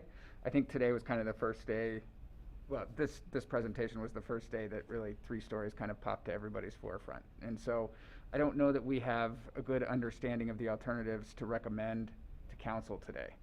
No, we're not. Yeah. No, but I mean, so I guess what we're looking for is the full array of what those choices are, right? So that we can pick the best of them to recommend to city council with the alternatives, because I don't know that city council knows what they think about 3 stories today either. And there may be places where a 3-story structure would not be overpowering, and I think Montecito is one place where that, because of the height of the buildings behind, I think that's eminently doable, and I'd be okay. I could swallow hard and live with that being part of, in an outline in that area, whereas in other places, I think the 40-foot setback would be absolute, because a 3-story on a street would be hard to swallow. Yeah, and I think one of the things is we looked at some of the diagrams, which I thought were very helpful, and where you have a bit of slope, you can hide that 3rd story. Yeah. To me, the concern, though, is that if I've got design review and they've got that option, and we can make sure it works, I'm good with that. But if it's administrative approved, there's nothing that says they don't put the 3 stories right where you don't want it, because I have a shiny new building and I want everyone to see it. And as we know, some people think that way. We've seen the projects come through. And so it makes me a lot more reticent to say, oh yeah, that'll work, because I like the diagrams. I think a lot of those will work, but that's not necessarily what's going to get built. So being able to be thoughtful about those kind of zoning. Yeah, and I mean, maybe to the extent we can, I mean, we talked about a 40-foot setback for the third thing, or maybe there's ability to say, you know, partially subterranean. I mean, obviously, if it's fully subterranean, it doesn't matter for parking. But if it's fully subterranean, you're not going to put an actual living space. Chair, may I ask a question of our housing consultant? Sure. So, Ms. Warner, earlier, Commissioner Hutt had pointed out that perhaps we have we use the term institutional overlay to apply to not just churches but other institutions in the city. Am I correct to assume that HCD is only recognizing religious overlays over, you know, religious like institutions, and that we couldn't use that same logic to apply to other institutions for purposes of securing like of a greater potential for housing? Does my question make sense? So is the thought that some of the school properties might be able to accommodate units? My former employer, LAUSD, has created teacher housing that would qualify. Yeah. And I think they did. It did so it's not impossible for a school in this community. Like I said, people have donated lots they donated one to the fire department. So, those kinds of things happen, and if they donate it to a school, and actually the school for the Episcopal Church has 2 lots, one of which was a residence. They're using it now for a classroom, but then it could go across then everything moved across the street. Right, and I think if you think of some of the needs of these schools, obviously if you're going to do a tax credit affordable housing, it's going to be a big project. You have to reach a critical mass in order to have all the complications that are involved. But if you just want to build, the bungalow court that we talked about before, and have, 4 or 8 little bungalows where teachers can live, that's feasible, and that might be really helpful to a school where they've got a lot or 2 next to them that has 2 units now. Right. HCD isn't just narrowing it to religious housing overlay. You could expand it. We would need to do more analysis. The caveat we need to just be aware of is, to the extent that we're changing the sites inventory, we may need to recirculate the EIR. So that's, Well, I guess again, we've got a site inventory that's going to get HCD comfortable, but then we also have the issue of actual production. And if we could apply the overlay to a broader set, then, we might have housing produced by people that aren't on the list. And then when somebody on the list produces less, we don't have to scramble to make them up or change something else. We can just go, look, we produced 5 extra over here, so it's okay that this one is 5 short. and I think I'd need to talk with our CEQA consultant. If you broadened the overlay to, because it's the same thing with the churches now. We're just applying it to the 3 most viable church sites. We didn't apply it to the other ones. And if you applied it to all church sites and all institutional, but the housing element is just looking at the 3, actually now we had to narrow down to 2, most likely to develop, can we say from a CEQA standpoint, the housing element sites inventory is only looking at 2, so that's what the CEQA document's evaluating, even though our overlay applies to this much greater range of sites. What do you think? Put you on the spot. Poor guy. Yeah, I think what I'm hearing is that you want to consider applying other sites that are outside of what's been proposed in the housing element. The EIR that's being circulated right now, the project description is those housing sites that are in the housing element. So the way I see it is that we would have to recirculate the EIR because you want to broaden the scope. If it was the opposite, if we had a big envelope and then you wanted to narrow it, then there wouldn't be a problem. But now you want to go from here to here, and the EIR is only analyzing this. So we'd have to broaden the scope of the analysis, and that means we'd have to go back and redo the analysis in the document, which means then we'd have to, at the close of this public circulation period, we'd have to then come up with the map and the description, and then we would have to then do the analysis and then recirculate the EIR. And I know you have some time constraints, and I'm not sure that, certainly by October 15th, that's not going to happen. It couldn't happen. It'd have to go beyond that. So I know that there's an extension period, but I don't know if it could even fit within the extension period, because the document has to be circulated for 45 days. I think, and Bill just brought this up, you could study it. So we could have in the element, a discussion of this desire to look at expanding the overlay to all institutional uses, but to not include it at this time because it would, drag out the housing element in the environmental process. And I guess towards that end, did the EIR contemplate the third story? I'm not sure that the EIR looks at height. It looks at, trip generation based on number of units. Right. It looks at the density and the number of units, and then, as Karen said, then it's the trip generation and the vehicle miles traveled. We should have zoned one skyscraper. We would have been done with this. Yeah. Put it on the corner of the city. And you're probably aware the 30-unit and acre sites, which would be the 3-story, are limited to 2 sites. It's the Mariposa block and then the Park Avenue apartments. Well, the Park Avenue apartments are probably going to develop because they've got a big empty spot right in the middle where it'd be easy to build a building. I don't know if we're going to get anything out of the Mariposa lots.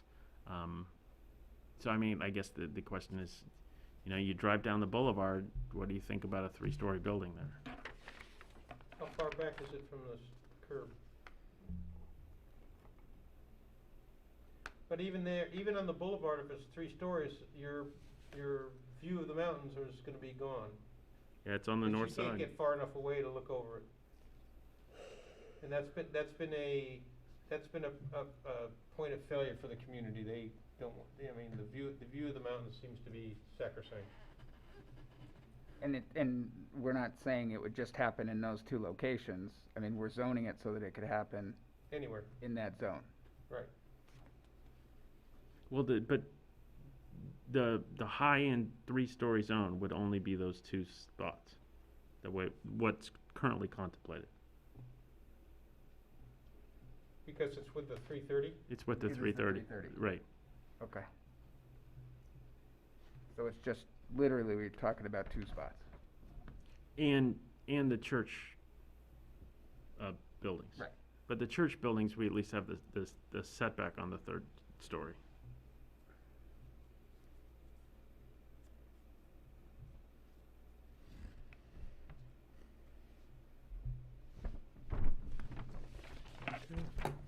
Well, I'm glad I don't have to make a motion. Someone want to make a motion to Or do we have enough information, Vince, for? I think we have enough information. Basically, let's just continue the meeting to October 7th. Yeah, I think that's. Okay. I move that we continue this matter to to a date certain, October 7th. Second. Those in favor? Aye. Opposed? Thank you. Very good. And I'll go on record saying that I'd be in favor of a special meeting of the planning commission if you can notice it in order for the staff to make the deadline. Well,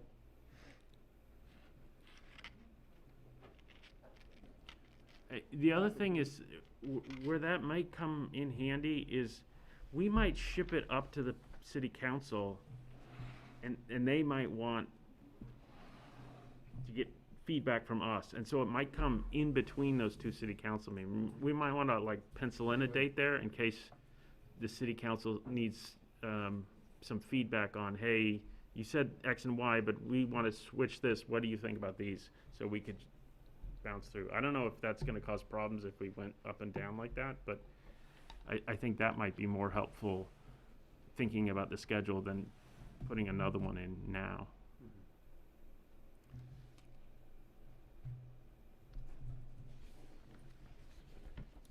Well,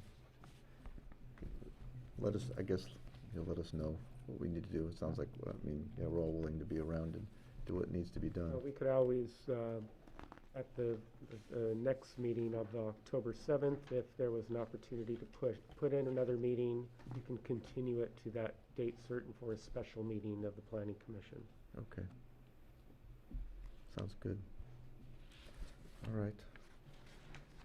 All right. Or we have the ability to do a joint subcommittee Yeah, between joint the session planning with the city commission and the council. city council. That's probably more realistic. Yeah.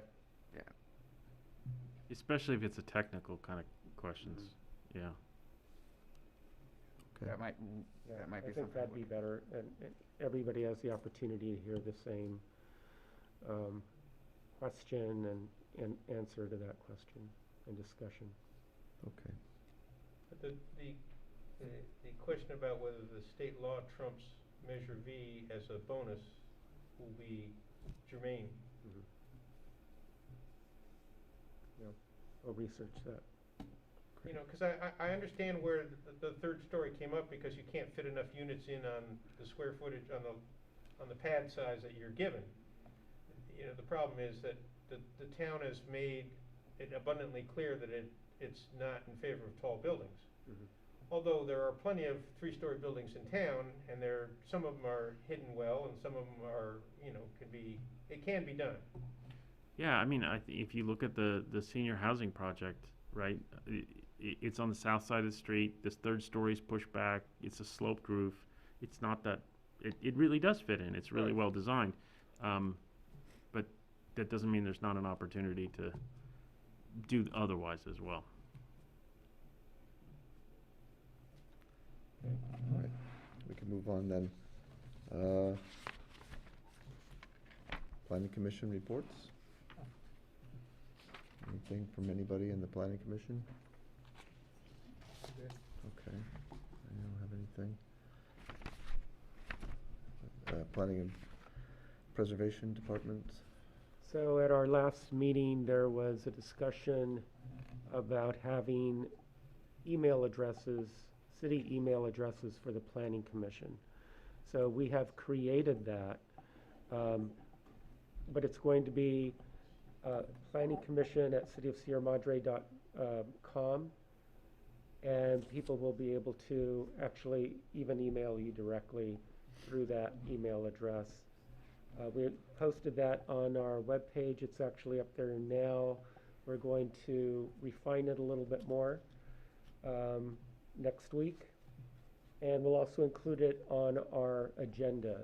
So at least we'll have anybody wanted to contact the planning commissioners, they can go to that webpage.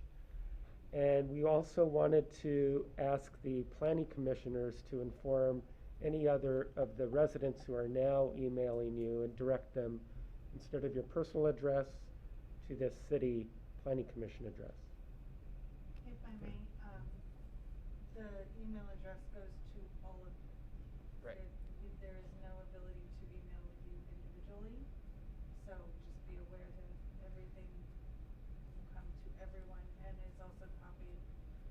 myself, the city clerk, and, I think that's it. Yeah, so it's an alias that forwards. So if you were to make the mistake of replying to that email, then they will have your personal address. And, right, and also remember, please not to reply all to avoid a Brown Act violation.